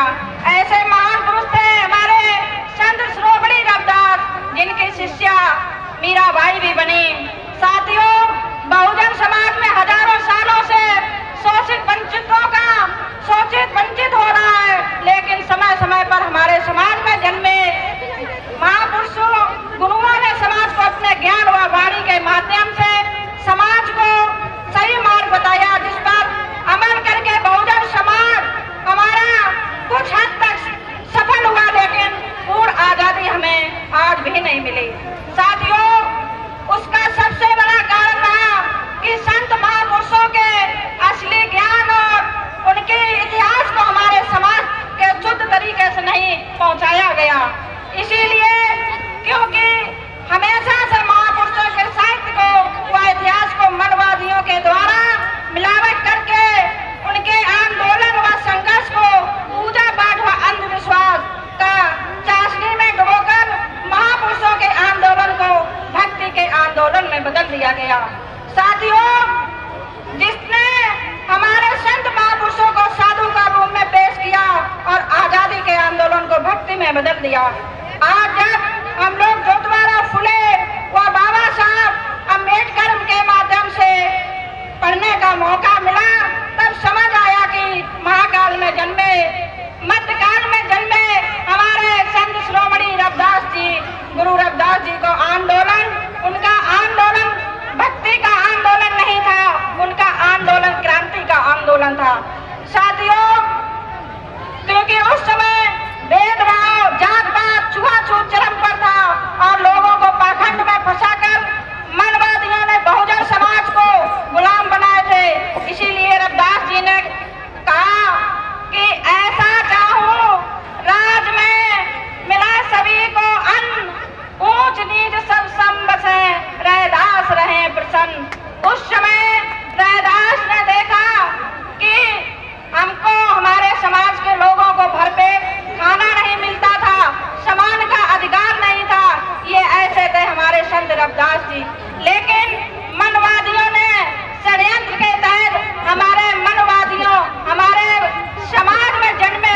महापुरुषों को, इतिहास को गलत साबित किया और हमारी माताओं बहनों के इनको साधु बताया, हमारे महापुरुषों को, और उनके बताए हुए इतिहास को इन्होंने पाखंडवाद में घोषित कर दिया कि इनकी पूजा अर्चना करनी चाहिए। तो हम सबसे ज्यादा अपनी माताओं बहनों से ये कहना चाहते हैं कि अगर हमारे बहुजन समाज में जन्मे महापुरुषों को आंदोलन नहीं होता तो शायद आज हमें यहाँ बोलने का भी अधिकार नहीं मिलता। एक समय ऐसा था हमारी महिलाओं को कमर से नीचे, कमर से ऊपर कपड़े पहनने का अधिकार नहीं था, और ये अधिकार हमको किसने दिलवाया? टीपू सुल्तान ने। साथियों, कुछ समय पहले हमारे समाज में माताएं बहनें पढ़ी लिखी नहीं थी, हमारी बच्चियां, उनको पढ़ने का अधिकार नहीं था, लेकिन शिक्षा की अलग जगाने वाली देवी सावित्रीबाई फुले ने उस समय 5 बच्चियों को पढ़ाना शुरू किया, और उनका साथ किसने दिया? फातिमा शेख ने। साथियों, ऐसे हम अपनी महान महिला जिसने हमारी सावित्रीबाई फुले को नमन करते हैं, और लेकिन हमारे देश में हमारे बच्चों को स्कूल में क्या पढ़ाया जाता है कि आज बसंत पंचमी है, आज सरस्वती की पूजा होनी चाहिए। आप लोगों ने कभी पढ़ा होगा या कभी कहीं पुस्तक में देखा होगा कि उनके पिता का नाम क्या था, उनके माता का नाम क्या था, और सरस्वती देवी किस स्कूल में पढ़ी हुई है? ये हमको मरण गणन कहानियां हमारे समाज में फैलाई जाती हैं, लेकिन हमारे माताएं बहनें उनको मान लेती हैं और उनकी पूजा पाठ करती हैं, उस दिन पीले कपड़े पहनती हैं। लेकिन हमारे माताओं बहनों से ये गुजारिश है कि हमें अपने बच्चों को, हमारे भाई लोग तो घर से बाहर चले जाते हैं, वो तो ड्यूटी करके निकल जाते करने, और वो शाम को घर आते हैं, लेकिन पूरा घर हमारी माताओं बहनें संभालते हैं। अगर माँ चाहे तो बच्चे को बना सकती है, और माँ चाहे तो बच्चे को बिगाड़ सकती है। एक माँ ही ऐसी है, ऐसी वो माताओं को हम नमन करते हैं जिसने बाबा साहब को जन्म दिया, रविदास जी को जन्म दिया, और कबीर को जन्म दिया, ऐसे तमाम महापुरुष हैं। तो हम चाहते हैं अपनी माताओं बहनों से कि ऐसे हर एक घर में एक अम्बेडकर पैदा करो, एक भी और एक बाबा साहब, एक कांशीराम पैदा करो। ऐसे महापुरुषों को अपने बच्चों को किताबें दें, उनको ज्ञान बताएं और उनको हमारे महापुरुषों के बारे में बताएं। हम चाहते हैं कि ऐसे बहुत से लोग होंगे जो हमारे महापुरुषों के नाम तक बच्चे नहीं जानते होंगे। ये क्योंकि आप लोगों ने देखा हो, चाहे मीडिया हो, चाहे कोई भी है, लेकिन हमारे महापुरुषों के बारे में ना स्कूल में पढ़ाया जाता, ना बताया जाता, और ना मीडिया पर दिखाया जाता। हमें अपने मुंह की ही आकाशवाणी बनानी होगी। हम ही लोग वो हैं, हम ही लोग लड़ सकते। आप लोग चाहते होंगे कि हमें कोई आकर हमें नौकरी दे दे या आकर हमारा सम्मान करे, ऐसा कोई नहीं। हमें अपने हक और अधिकार की लड़ाई हमें खुद लड़नी होगी, तभी हमें समाज में हक और अधिकार मिलेगा। अगर हम दूसरे के भरोसे रहेंगे, अगर अलग अलग हम बटे रहेंगे, तो हम समाज में कभी एक नहीं होंगे। लेकिन कुछ लोग हमें कहते हैं अगर बटोगे तो कटोगे, लेकिन हम चाहते हैं कि ये लोग आपस में लड़ाने का काम करते हैं। लेकिन हमारे समाज के लोगों को, हमारे बहुजन समाज के लोगों को समझना होगा कि हमें आपस में लड़ना नहीं है, और हमें एक साथ रहना है, और हमें अपने संगठन को मजबूत बनाना, अपने महापुरुषों के विचारधाराओं को बताना है। और माताएं बहनें खासकर अपने बच्चों को शिक्षा दें। आने वाले समय में अगर शिक्षा नहीं देंगी तो हमारे बच्चे कहां से कहां चले जाएंगे, ये हमें पता भी नहीं चलेगा। इसीलिए हम अपने महापुरुषों के बारे में माताएं बहनें बताएं। साथियों, बताने के लिए तो बहुत कुछ है, क्योंकि आपने इतिहास में पढ़ा होगा कोई भी आंदोलन अगर सफल हुए, सभी वो महिलाओं की वजह से सफल हुए। चाहे वो भिक्षुणी बौद्ध के समय का भिक्षुणी संघ आंदोलन रहा हो, या बाबा साहब के समय का कोई भी आंदोलन रहा हो, या ज्योतिबा फुले के समय का सत्यशोधक आंदोलन रहा हो, इसमें सभी के सभी महिलाओं का आंदोलन रहा। उस समय हड़प्पा की खुदाई में महिलाएं हमारी राजा हुआ करती थी। साथियों, आज हमें बाबा साहब ने संविधान में हमारे सारे हक और अधिकार दिलाए, लेकिन हम उनका उपयोग नहीं कर पाते। हम अपने जब संविधान पढ़ेंगे नहीं तो जानेंगे कैसे? हमारे बाबा साहब ने हमें सभी प्रकार के हक और अधिकार दिलाने का काम सकते, लेकिन जब तक हमारे समाज के लोग जानेंगे नहीं, पढ़ेंगे नहीं, तो समझेंगे कैसे? तो बच्चों को क्या शिक्षा देंगे? साथियों, आर्थिक बाबा साहब ने हमको आर्थिक स्वतंत्रता जीने का अधिकार सिखाया, धार्मिक स्वतंत्रता से जीने का अधिकार हमको दिया, हर तरीके के हमको अधिकार दिए, लेकिन हम उन अधिकारों का उपयोग नहीं कर पाते। इसीलिए हम चाहते हैं, कुछ लोग क्या करते हैं कि जो भी जयंतियां होती हैं बस उस समय आ जाते हैं, लेकिन 365 दिन वो अपने घरों में रहते हैं। अगर अम्बेडकर जयंती हुई तो उसमें शामिल हो लेते हैं, या कोई भी जयंती उसमें शामिल, लेकिन हमको 365 दिन ही काम करना चाहिए। भले ही हम 2 घंटे का समय निकाले या संडे का दिन निकाले, लेकिन हमने अपने समाज के लिए काम करना चाहिए। बाबा साहब ने अपने 4 बच्चे कुर्बान किए हैं। किसी ने उनसे कहा कि ये बाबा तुम तो मतलब कुछ भी कर सकते, तुमको अच्छी नौकरी, घर मकान मिल सकता, और आपके 4 बच्चे कुर्बान हो गए, आप क्यों इसमें पड़े? लेकिन नहीं, बाबा साहब ने कहा अगर हम अपने एक बच्चे को बचाने के लिए मैं अपने करोड़ों बच्चों को कुर्बान नहीं कर सकता हूँ। इसीलिए हमें जागना होगा और उनकी बातों को समझना होगा, पढ़ना होगा उनके विचारों को, क्योंकि माता रमाबाई ने इतना त्याग किया कि उन्होंने अपने 4 बच्चों को मतलब कुर्बान किया। हम तो ये नहीं जानते कि हमारे इतिहास में पढ़ाया जाता है कि जब बाबा साहब के समय कुछ ऐसा नहीं था, और उनका जब छोटा बेटा राजरतन जब मरा था तो उनके इतने भी पैसे नहीं थे वो अपने बच्चे के लिए एक टुकड़ा लाकर उसके ऊपर डाल सके, उसका अंतिम संस्कार कर सके, लेकिन उन्होंने अपनी साड़ी का आधा टुकड़ा फाड़ कर उनका अंतिम संस्कार किया। साथियों, तो ऐसे थे हमारे महान महापुरुष जिन्होंने हमारे लिए त्याग किया। आज अगर हमें बोलने का अधिकार, हक मिला, आज हमको अच्छे कपड़े पहनने का अधिकार मिला, आज हमको पढ़ने का अधिकार मिला, वो सब बाबा साहब की वजह से मिला। आज बाबा साहब ने अपने संविधान की वजह से हमारे डॉक्टर, इंजीनियर, वकील, यहाँ तक कि हमारी महिलाएं भी डॉक्टर, इंजीनियर, वकील, यहाँ तक जहाज भी, एरोप्लेन भी चलाती हैं। इसीलिए हम चाहते हैं कि हमारे समाज को जागना होगा, और साथियों, और हमें अपना समय निकाल के किसी भी आप संगठन में हमारे महापुरुषों का काम करना।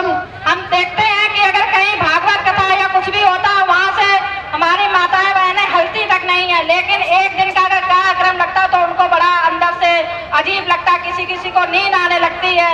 लेकिन कुछ लोग ऐसे होते हैं, इस काम से सुनते हैं, इस काम से निकालते हैं, लेकिन हमें जितने भी हमारे यहाँ वक्ता लोग आपको वक्तव्य करेंगे, उनकी मतलब आप लोग ध्यान पूर्वक से मतलब बात सुने और उनका गौर करें। सच में वो बहुत लोग क्रांतिकारी हैं जो अपना बहुमूल्य समय निकाल कर हर मीटिंगों में जाते हैं, मैं देखती हूँ, लेकिन कुछ लोग ऐसे होते हैं कि वो नाम के लिए आते हैं, लेकिन ये बहुत गलत बात है। लेकिन साथियों, अगर हम लोग ऐसे ही करते रहेंगे तो हम समाज में हमेशा पीछे रहेंगे, कुछ नहीं कर पाएंगे। हम लोग क्या एक दिन मतलब बैठ नहीं सकते हैं। अब ठीक है, खाना शुरू हो गया है, आप लोग खाना खाइए अच्छे से, लेकिन यहाँ पर आ जाइए। साथियों, और हम एक बार आप लोगों को यहाँ मंच के माध्यम से और बताना चाहती हूँ कि हमारे जो माननीय पैंथर जी हैं, इतनी उम्र में वो बहुत संघर्ष करते हैं, बहुत संघर्ष। मैं तो उनके घर के पास में रहती हूँ, मैं देखती हूँ वो एक दिन घर पर नहीं रहते हैं, रात में 10-10, 11-11 बजे रात को आते हैं। और इसका साथ कौन देता है? हमारी बहन मनीषा पैंथर जी, उनकी मैडम। अगर जिस घर में महिलाएं हमारे भाइयों का साथ देंगी, कंधे से कंधे मिलाकर काम करेंगी, तो वो दिन दूर नहीं कि हम अपने मिशन में आगे ना बढ़ें। क्योंकि कोई भी विरोध होता है सबसे पहले अपने घर की महिलाओं से ही होता है। अगर हमारे महापुरुष कहीं भी संडे को जाते तो महिलाएं पूछने लगती हैं कि आज तो संडे, आज तुम कहाँ चल दिए हो? अरे मीटिंग तो रोज लगी रहती है, तुम्हारी मीटिंग ही लगी रहती है। अरे अगर ऐसे बाबा साहब सोचते, कबीरदास सोचते, जोतबा फुल्लेलाल सोचते तो क्या होता हमारे समाज का, हमारा क्या होता? तो हम चाहते हैं कि हमारी माताओं बहनों से हाथ जोड़कर प्रार्थना है कि समाज में अगर हमारे भाई कोई भी मिशन में काम करने उनको मना मत कीजिए। और हम चाहते हैं कि उनका साथ दीजिए, सपोर्ट कीजिए। अगर समय मिले तो आप भी मीटिंग में आइए। और ऐसी है हमारी मनीषा मैडम, जो कभी भी मना नहीं करती। और मैंने जब से उनको जाना है, हमको 5-6 साल हो गया है, मेरा चुन्नीगंज आवास है PWD। मैं हमेशा कोई भी कार्यक्रम उनका रहता है, पैंथर जी का, मैं उनके हमेशा साथ होती हूँ, चाहे रात हो चाहे दिन हो। मैं आज एक यहाँ प्रतिज्ञा करती हूँ कि जब तक मेरे शरीर में आखिरी सांस है, तब तक मैं समाज के लिए, अपने महापुरुषों के लिए काम करती रहूंगी। कहीं भी हूँ मैं अपने समाज के लिए हमेशा लड़ती रहूंगी, अपने महिलाओं के लिए लड़ती रहूंगी और अपने महापुरुषों के बताए हुए रास्ते पर चलती रहूंगी। हमारा माताओं बहनों से निवेदन है बार बार कि अगर जो भी महिलाएं यहाँ पहली बार आई हो तो यहाँ कुछ सीख लेकर जाएं, और जो नहीं आई है उनको भी बताएं, क्योंकि हमारे लिए जन आंदोलन बहुत जरूरी है। आप लोग तो देख रहे होंगे हमारे साथ क्या हो रहा है, लोकतंत्र को खत्म किया जा रहा है। कहीं भी देख लीजिए, हमारा लोकतंत्र संविधान खतरे में है और हमें उसे बचाना। साथियों, आप लोगों को पता होगा कि हमारा संविधान और लोकतंत्र खतरे में है, तो हमें सबको एक होकर अपने संविधान के लिए लड़ाई लड़नी होगी, अपने लोकतंत्र को बचाना होगा। हम थोड़ा सा कुछ ये कहना चाहते हैं कि आने वाले समय में हमें ईवीएम के बारे में भी, ईवीएम का विरोध भी करना चाहिए। क्यों? जब तक ईवीएम का विरोध नहीं होगा, जब तक बैलेट पेपर से चुनाव नहीं होगा, तब तक हम कुछ नहीं कर सकते। साथियों, बाबा साहब ने संविधान बना के कहा था कि कोई भी राजा रानी के पेट से पैदा नहीं होगा, मत पार्टी या बैलेट बॉक्स से पैदा होगा। लेकिन मनवादियों ने षड्यंत्र के तहत मत पेटी गायब की, और जब मत पेटी नहीं रही तो बैलेट बॉक्स भी नहीं रहा। साथियों, जब धरती पर बैठे बैठे 1000 फीट दूर सैटेलाइट फीट हो सकता है, एटीएम की मशीन को हैंग करके एटीएम से पैसा चोरी हो सकता है, पेट्रोल पंप की मशीन को हैंग करके पेट्रोल चोरी हो सकता है, तो सीधी सी बात है ईवीएम से वोट चोरी हो सकता है। जो ईवीएम से पड़ने वाला वोट भी चोरी हो सकता। कि हमारे कुछ लोग कहते हैं कि ईवीएम से चोरी नहीं होती है, तो हम उन्हें बताना चाहते हैं कि आने वाले समय में बैलेट बॉक्स से चुनाव करा के देख लें, नानी ना याद आ जाए तो हमसे कहना।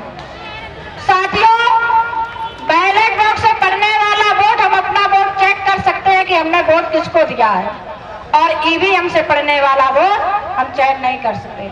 संविधान में चुनाव एक्ट में लिखा है कि चुनाव पारदर्शी होना चाहिए, लेकिन ईवीएम से चुनाव पारदर्शी संभव नहीं है। इसीलिए कहते हैं हम अपना मिशन भी चलाएं, महापुरुषों की जयंतियां भी मनाएं, लेकिन साथ साथ में हमें ईवीएम का विरोध भी करना होगा, और तब इनके छक्के छोड़ेंगे। साथियों, आज यहाँ संत श्रोमणी रविदास जी की जयंती बड़े धूमधाम से मनाई जा रही है, और पूरे कानपुर की झांकियां यहाँ पर आएंगी, और जिसकी सबसे अच्छी, सबसे सुंदर झांकी होगी उसे अवार्ड से नवाजा जाएगा। आप लोगों ने मेरी बात ध्यान से सुनी, इसके लिए बहुत बहुत धन्यवाद, शुक्रिया। जय भीम, नमो बुद्धाय, जय भारत, जय संविधान, जय जय जय जय जय भीम, संत श्रोमणी रविदास की। आपने मेरी बात ध्यान से सुनी, जय भीम। पैंथर साहब बहुत मुश्किल और जद्दोजहद के बाद यहाँ नाना राव पार्क में कार्यक्रम कराने का जो जोखिम उठाया है, यह साधारण काम नहीं है। हमारे बीच हमारे वरिष्ठ अधिवक्ता, हमारे बड़े भाई RK सिंह यादव जी मंच पर विराजमान हैं, उनका भी स्वागत है, अभिनंदन है। हमारे बीच प्रोफेसर डॉक्टर हैं, वो प्रोफेसर हैं इस समय, अनिल कुमार जी भी मंचासीन हैं, उनका भी बहुत स्वागत है, अभिनंदन है। हमारी एक बहन जो जालौन से चल करके हमारे बीच आई हुई है, सोनम कुशवाहा, मैं उनसे आग्रह करूंगा कि समय का ध्यान रखते हुए आज के इस कार्यक्रम में अपना उद्बोधन दें। सर्वप्रथम विश्व गुरु तथागत बुद्ध के चरणों में नमन करते हुए, संत शिरोमणि रविदास जी के चरणों में नमन करते हुए, खंड खंड भारत को अखंड बनाने वाले चंद्रगुप्त मौर्य, विश्व विजेता मान सम्राट अशोक जी के चरणों में नमन करते हुए, शिक्षा की देवी माता सावित्रीबाई फूले, माता झलकारी बाई, माता रमाबाई, माता अवंतीबाई, माता ऊधा देवी पासी, माता नागली, जिन्होंने हमें कपड़े पहनने का अधिकार दिया, सभी महान वीरांगनाओं को चरणों में नमन करते हुए आज यहाँ पे धनीराम पैंथर जी, माननीय धनीराम पैंथर जी के द्वारा यहाँ पे बहुत विशाल सभी महापुरुषों का यहाँ पे विचार और उनके विषय में बताने का जो काम हो रहा है, उनके लिए बहुत बहुत साधुवाद और एक बार उनका स्वागत जोरदार तालियों के साथ माननीय धनीराम पैंथर जी को, जो इस उम्र में भी इन्हें आराम करना चाहिए, घर पे रहना चाहिए और इस उम्र में भी हम लोगों को अपने बहुजन समाज को जगाने के लिए, अपनी बहन बेटियों को, खासकर माताओं को जगाने के लिए यहाँ पे पूरे बड़े सम्मेलन के साथ यहाँ पे एकत्रित किया और सभी महापुरुषों के विषय में एक से छोटी चीज यहाँ पे बताने का काम किया। मैं खासकर यहाँ पे माताओं से कहना चाहूंगी कि शिक्षा वो शेरनी का दूध है, जो पिएगा वो दहाड़ेगा। ये बाबा साहब अम्बेडकर ने कहा था, शिक्षा वो शेरनी का दूध है, जो पिएगा वो दहाड़ेगा। और हमारी माताओं बहनों को, अपनी बेटियों को सिर्फ डिग्री देना ही शिक्षा नहीं होती है, बुद्ध के विषय में जानना। बुद्ध ने इस भारत में सर्वप्रथम अगर किसी को शिक्षा दी थी तो सबसे पहले प्रजापति गौतमी जो थी, वो सबसे प्रथम महिला थी जिनको इस भारत में शिक्षा लेने का हक जो दिया था, समानता का, पुरुषों के बराबर हक दिया था, तो वो बुद्ध ने की थी। बुद्ध के बाद बाबा साहब अम्बेडकर ने की, बाबा साहब के बाद माता सावित्रीबाई फूले, ज्योतिबा फूले, जिन्होंने भारत की महिलाओं के लिए, माता सावित्रीबाई फूले ने 1 जनवरी, जिस वर्ष हम माताओं बहनों नई साल मनाते हैं, 1 जनवरी 1848 में महाराष्ट्र में स्कूल खोला था। माता सावित्रीबाई फूले माताओं बहनों जब पढ़ाने जाती थी तो उनका कीचड़ पत्थर मारकर उन पर अपमान किया जाता था, और जो पत्थर माता सावित्रीबाई फूले के ऊपर मारे जाते थे तो वही पत्थर वो, अगर माता सावित्रीबाई फूले ने अपने सर पे माताओं बहनों पत्थरों की चूनर नहीं ओढ़ी होती तो आज कोई हम लोगों को अधिकार नहीं मिलता, जो आज हम अपने सर पे सपनों का ताज बना के घूमते हैं, डॉक्टर इंजीनियर बनते हैं। माताओं बहनों, ये हम लोगों को बहुत जानने की जरूरत है कि 1857 की लड़ाई में जब इस देश में अंग्रेजों की हुकूमत थी, तब माता झलकारी बाई, माता ऊधा देवी पासी, माता अवंतीबाई लोधी तब कहाँ गई थी? इस भारत की, इस धरती की सारी शक्तियां, जिस समय इन तीनों देवियों ने 1857 की लड़ाई में ऊधा देवी पासी ने अपना त्याग दिया, अपना बलिदान दिया, उस समय कहाँ गई थी शक्तियां जो इस समय आप अपनी शक्तियों को पकड़ के बैठी हैं कि ये शक्ति हमारा ये कर देगी, ये शक्ति हमारे बच्चे की नौकरी लगा देगी और ये शक्ति हमें धनवान बना देगी। तब कहाँ शक्तियां गई थी जब ये देश हमारा गुलाम था? उन माताओं ने, झलकारी बाई ने अंग्रेजों से लड़ाई लड़ी, ऊधा देवी पासी ने अकेले, ऊधा देवी पासी ने लखनऊ में उनका स्मारक चित्र बना है, अकेले 37 अंग्रेजों को मार गिराया था। जब वहाँ का जो अंग्रेजों का जो जनरल था, जब उसने देखा अरे ये तो महिला है, तो उसने ऊधा देवी पासी यानी कि हमारी भारत की महिला को विदेशियों ने सैल्यूट किया था। ये शक्ति हम लोगों में है, उनका खून हमारी रगों में दौड़ रहा है माताओं बहनों, तो ये हम लोगों को जानने की जरूरत है। और हम लोग जिस व्यवस्था में हम लोग आ चुके हैं, जिस व्यवस्था में हमारी माताएं लीन हो चुकी हैं, उस व्यवस्था में माताओं बहनों आप लोगों को क्या बताया गया है? आप लोगों को बताया गया है ढोल गवार शूद्र पशु नारी सकल ताड़ना के अधिकारी। और एक व्यवस्था आपकी माताओं को, बहनों, वीरांगनाओं ने दी थी कि उनके हाथ में, एक हाथ में खड़ग और एक हाथ में तलवार था। और माता सावित्रीबाई फूले ने आपके एक हाथ में कलम और एक हाथ में किताब दी, और तथागत बुद्ध ने और संत रविदास ने आपको क्रांति और आपका एक अच्छा जीवन जीने का अधिकार दिया। माताओं बहनों, तो ढोल गवार शूद्र पशु नारी ये सब सकल ताड़ना के अधिकारी। तो माताओं बहनों, इसका मतलब बता देती हूँ कि जिस तरीके से ढोल को पीटा ना जाए तब तक आवाज नहीं करता, और जिस तरीके से गवार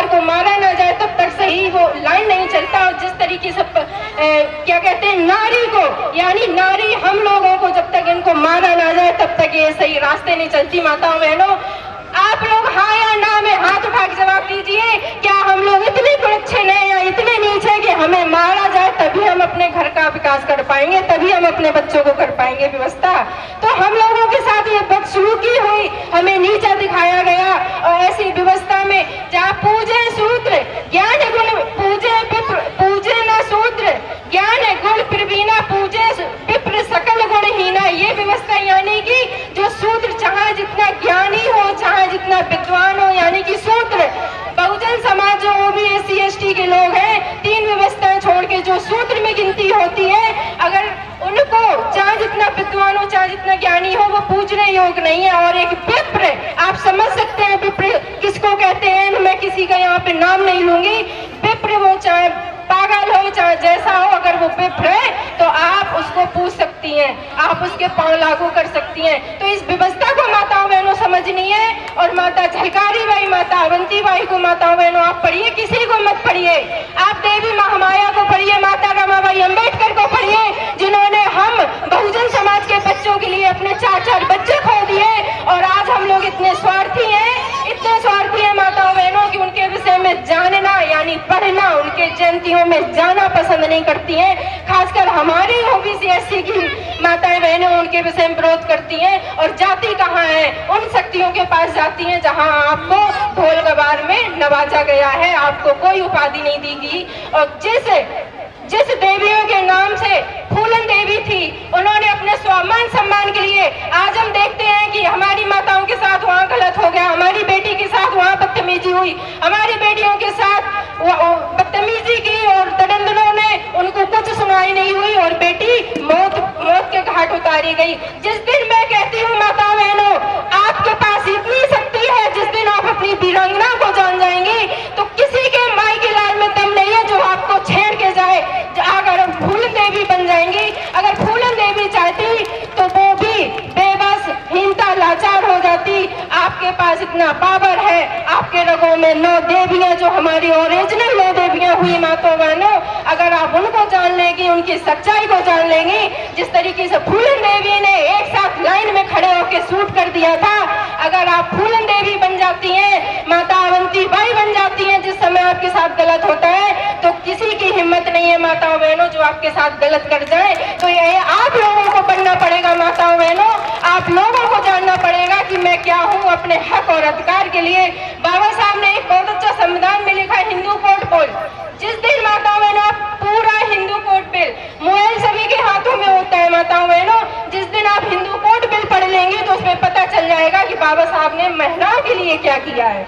माताओं बहनों, इसलिए शिक्षा जरूरी नहीं कि डिग्री लें। आप सोचेंगे हम पढ़े लिखे नहीं है, जरूरी नहीं है कि आप शिक्षित हो यानी कि स्कूल जाए तभी शिक्षा होती है। शिक्षा यहाँ से भी मिलती है, शिक्षा अच्छे विचारों से भी मिलती है, शिक्षा अपने हक और अधिकार के लिए की जाने वाली लड़ाई भी एक शिक्षा होती है माताओं बहनों। कोई जरूरी नहीं आप कभी स्कूल ना जाइए, आपका जो जीवन का अनुभव है, जो आपकी क्रांति है, जो आपके हक है, जो अधिकार है, जिस दिन आप उनके लिए आगे घर से लेकर के लड़ना सीख जाएंगी माताओं बहनों, उसी दिन आप शिक्षित हो जाएंगी। और ज्यादा समय न लेती है, हम अबला नारी कब तक कहलाएंगे, हम अबला नारी कब तक कहलाएंगे, भारत में बेचारी फैली नारी को हम मिटाएंगे। उठा लिया हमने अब ये बीना कि एक सावित्री नहीं माताओं बहनों, घर घर सावित्री लाएंगे, घर घर सावित्री लाएंगे। प्रण करते हैं आजादी की शाम नहीं होने देंगे, महापुरुषों के संघर्षों को यूं बदनाम नहीं होने देंगे। जब तक तन में कर्म लहू का एक भी बूंद बाकी है, बाबा साहब के संविधान को यूं नीलाम नहीं होने देंगे, यूं नीलाम नहीं होने देंगे। मेरा नाम सोनम कुशवाहा है, मैं जिला जालौन, ग्राम मरगाया, बुंदेलखंड से हूँ। आप सभी को नमो बुद्धाय, जय भारत, जय संविधान। एक बार जोर से बोलिए, जय जय जय जय जय भीम, भगवान तथागत बुद्ध की, नमो बुद्धाय, जय भारत, जय संविधान। सम्मानित साथियों, अभी आप बहन सोनम कुशवाहा जो जिला जालौन से थी, उन्होंने जितना अच्छा बहनों के बारे में बताया, किसी भी धार्मिक पुस्तक में बहनों के बारे में, माताओं के बारे में, महिलाओं के बारे में ऐसा कुछ भी नहीं लिखा गया। सिर्फ नीच बताया गया, गंदा बताया गया, अपमानित किया गया। धार्मिक सारी पुस्तकें जितनी भी हैं, अगर कोई भी स्वाभिमान और सम्मान भारत की महिलाओं को दिलाया गया है तो भारत के संविधान और बाबा साहब अम्बेडकर ने दिलाया है। आज जो हमारी बहनें सभी विभागों में कंधे से कंधा मिलाकर पुरुषों के साथ खड़ी हैं, उन्हें एहसानमंद होना चाहिए बाबा साहब अम्बेडकर का। आज बहन सोनम कुशवाहा ने जितनी जीदारी और दिलगी से ये बात कही, हमारी बहनों को उससे सीख लेना चाहिए। अगर पाखंड में फंसी रहोगी, आडंबर को ढोती रहोगी, अपमान और तिरस्कार सहती रहोगी। शुक्रगुजार होना चाहिए कि हमारे पूर्वज ऐसे हैं जिन्होंने भारत का संविधान लिखने का उन्हें गौरव प्राप्त हुआ। अनुच्छेद 340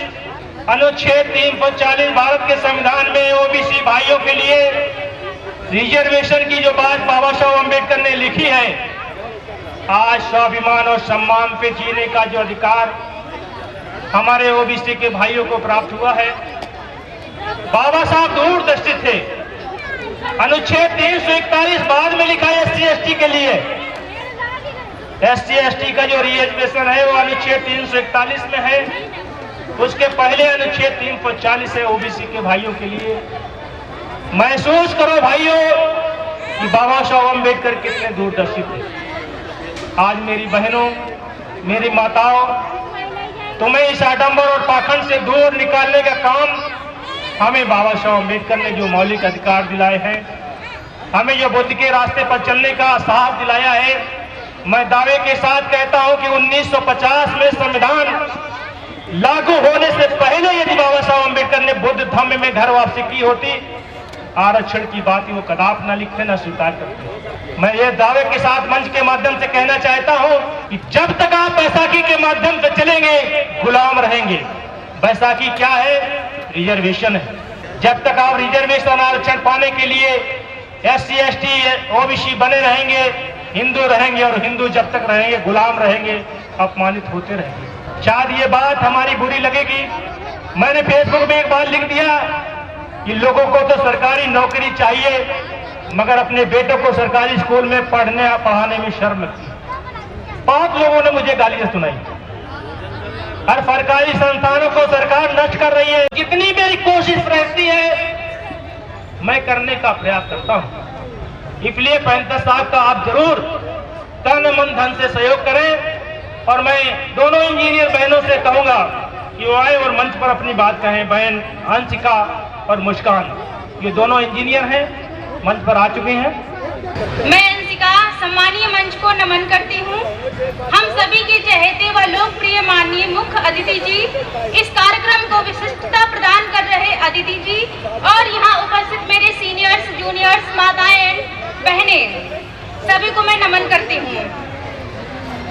आपका अभिनंदन करती हूँ, नमन करती हूँ, सादर प्रणाम करती हूँ। भले ही लोग तुझ पर हंसे, मगर अपना पैगंबर खुद आप बनाना है।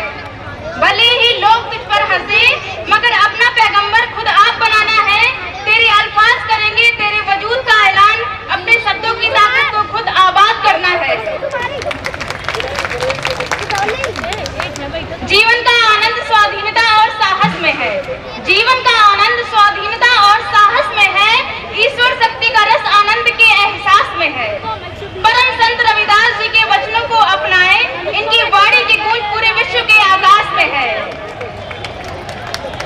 सर्वप्रथम युग बोधक, युग प्रवर्तक, कर्मयोगी, मानव समाज का उत्थान करने वाले परम संत रविदास जी महाराज के चरणों में सादर प्रणाम करती हूँ, जिन्होंने कहा था एक काम पर स्थान केंद्रित करने में सभी काम सज जाते हैं। यदि हम अपने स्थिर स्थिति में एक साथ कई लक्ष्य साधने की कोशिश करते हैं तो उनमें हमें असफलता ही मिलती है। यदि किसी पेड़ के पत्ते, तने और टहनी को खींचा जाए और जड़ को सूखा छोड़ दिया जाए, वह पेड़ कभी फल नहीं देता है। इस प्रकार एक शायरी बोलना चाहूंगी जो कि संत रविदास जी ने प्रस्तुत की है। जिस पेड़ की जड़ सूखी रहे उस पेड़ पर कभी फल नहीं होता। जिस पेड़ की जड़ सूखी रहे उस पर कभी फल नहीं होता। एक साथ सब कामों को करने वाले लक्ष्य में कभी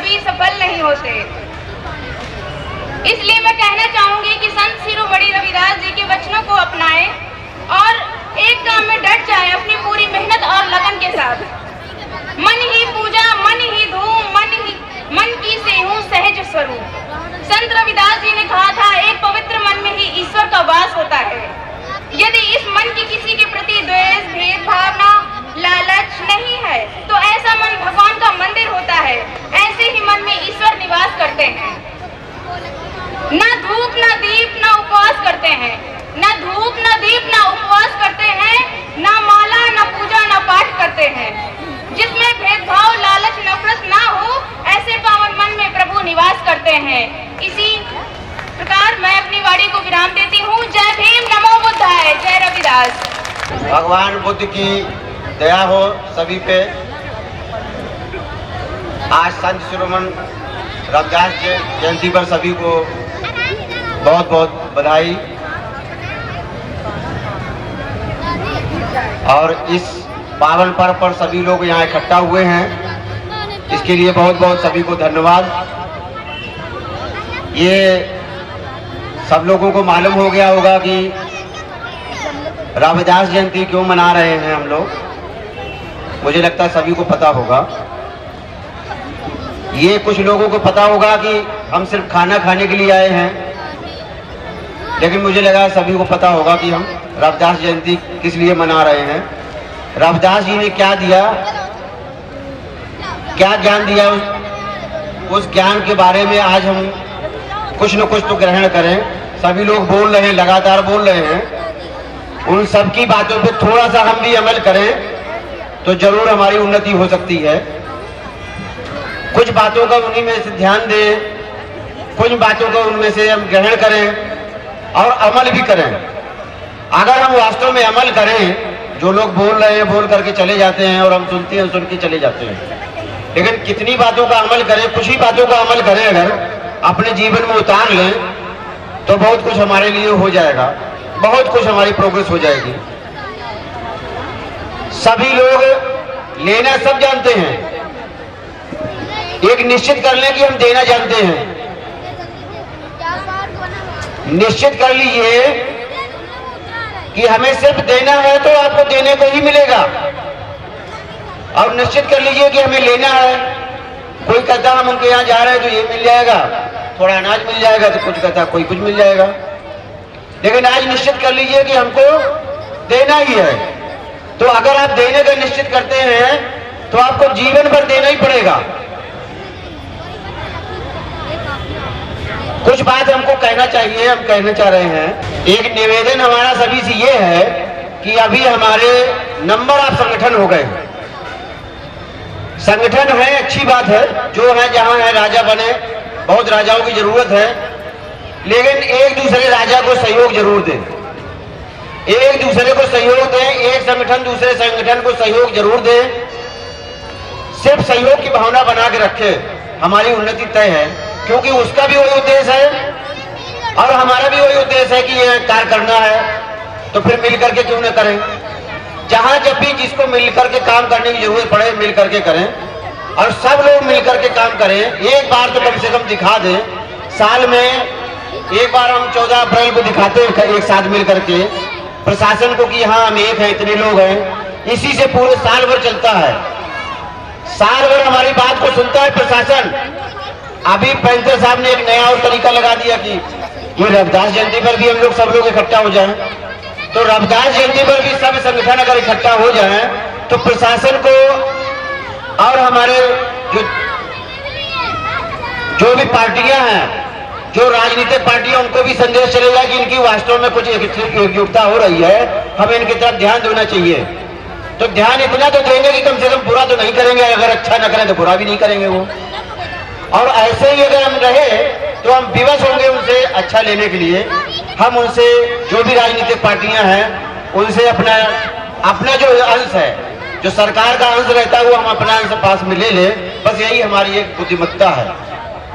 एक और बात हम कहेंगे, जो हम लोग पड़ोसी हैं, एक दूसरे के पड़ोसी हैं, एक दूसरे के अपने हैं, ये गांठ बांध लीजिए कि हम किसी का गलत ना करेंगे, हम किसी के बारे में बुरा नहीं कहेंगे। अच्छा अगर नहीं कह सकते तो बुरा तो कहेंगे ही नहीं। और खासकर अपने घर में, अपने भाई में, अपनी बहन में, अपने एक दूसरे में निश्चित मान लीजिए जिसको जो कहना है कहने दीजिए, हम उसके बारे में गलत नहीं कहेंगे।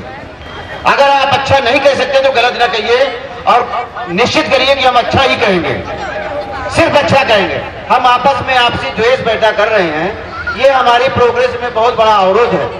इस अवरोध को ध्यान में दीजिए।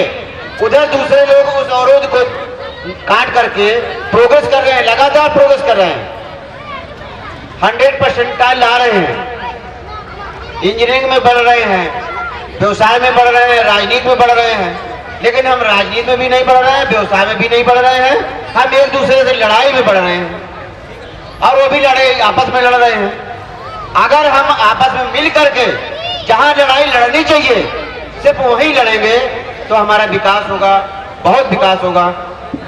हम इतना ही कहना चाहेंगे, इतना ही लोग अमल करेंगे। बहुत बहुत धन्यवाद सबको, आज जो भी सब लोग आए हैं। फिर पुनः आज संत शिरोमणि रविदास जयंती पर सबको बहुत बहुत बधाई। विनोद, गौरवमय उपस्थिति दर्ज कराते हुए हमारे नौजवान भाइयों, प्यारे बच्चों, माताओं एवं बहनों, आप सबका सेंट्रल रविदास कमेटी की ओर से, भारतीय दलित पैंथर परिवार की ओर से और इस मंच के माध्यम से हार्दिक स्वागत और अभिनंदन है। आप सबकी यह गौरवमयी उपस्थिति यह दर्शाती है कि हम समाज के प्रति, मिशन के प्रति कितने जागरूक हैं। हम अपने संवैधानिक अधिकारों को यूं ही जाया नहीं होने देंगे। सरकार कोई भी हो, पार्टी कोई भी हो, नेता और पार्टियां तो आती जाती रहती हैं। समय की चाल है। संवैधानिक ताकत को पहचानो मेरे भाइयों। इन अधिकारों को हमें खोने नहीं देना है।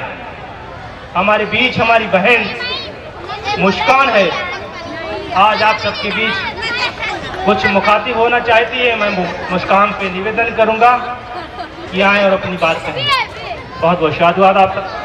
My name is Muskan and I am from Chandrasekhar Azad University of Agriculture and Technology, Kanpur. Very warm welcome to everyone gathered here today, the celebration of the Sant Ravidas Ji Jayanti. We are especially honored to all the dignitaries with us today, and your presence is at the auspicious occasion. We know the time of the valuable and we deeply appreciate that you join us today. Ravidas ji was born in Varanasi as a member of the untouchables known as the Dalit. Ravidas ji Chamar jati se the, and he is working the leather. He is working the leather and belong to the Chamar caste. And he is famous for the poems, songs, and revolution around the low position. संत रविदास जी कहते थे कि मन चंगा तो कठौती में Ganga. I'm sorry, I'm some nervous. संत रविदास जी कहते थे कि मन चंगा तो कठौती में Ganga. It's mean the mind is pure, even the water in the cobblers in the leather soaking pot, scared as the Ganga rivers. Essentially meaning that the inner purity is more important than outward purity. As a saying, attribute of the Saint Ravidas highlight this concept. Me as a student, मैं एक CSE की छात्रा हूँ और मैं सबसे specially कहना चाहूँगी कि honestly I prefer that education is the most important weapon in the world, considered as the backbone of each the community. And जैसे कि बाबा साहेब कहते थे कि शिक्षा वह शेरनी का दूध है जो पिएगा वही दहाड़ेगा। तो मैं आप सबसे कहना चाहूंगी कि शिक्षा प्लीज अपने बच्चों को पढ़ाइए, उनको इस लायक बनाइए कि वो आ करके स्टेज पे, जैसे मैं आज हेजिटेट कर रही हूँ उस तरीके से ना करें। उनको एक स्टेज दीजिए अपने परफॉर्मेंस को दिखाने के लिए। एंड बाबा साहेब ये भी कहते थे कि be educate, be organise and do struggle. Means शिक्षित बने, संगठित बने और संघर्ष करें। बाबा साहेब की कुछ बातें हैं जो मुझे बहुत ही ज़्यादा अंदर से मोटिवेट करती हैं। वो कहते थे कि मैं उस धर्म को पसंद करता हूँ जो स्वतंत्रता, समानता और भाईचारा सिखाती है। धर्म मनुष्य के लिए है, ना कि मनुष्य धर्म के लिए। बुद्धि का विकास मानव के अस्तित्व का अंतिम लक्ष्य होना चाहिए, यही कहते थे बाबा साहेब। और मैं थोड़ा सा नर्वस जरूर हो गई थी, माफ करिएगा, पर मैं आप सबसे यही कहना चाहूँगी। मी एज ए स्टूडेंट, मैं CSE में पढ़ती हूँ, लेकिन मैंने देखा है कि एजुकेशन एक ऐसी चीज़ है जो आप अपने बच्चों को पढ़ाएंगे तो मुझे लगता है कि जिस तरीके की स्थिति आज मेरी स्टेज पे हो गई, मैं थोड़ा सा हेजिटेट कर रही थी बोलने में, आई नो, लेकिन आप अपने बच्चों को हायर एजुकेशन दें।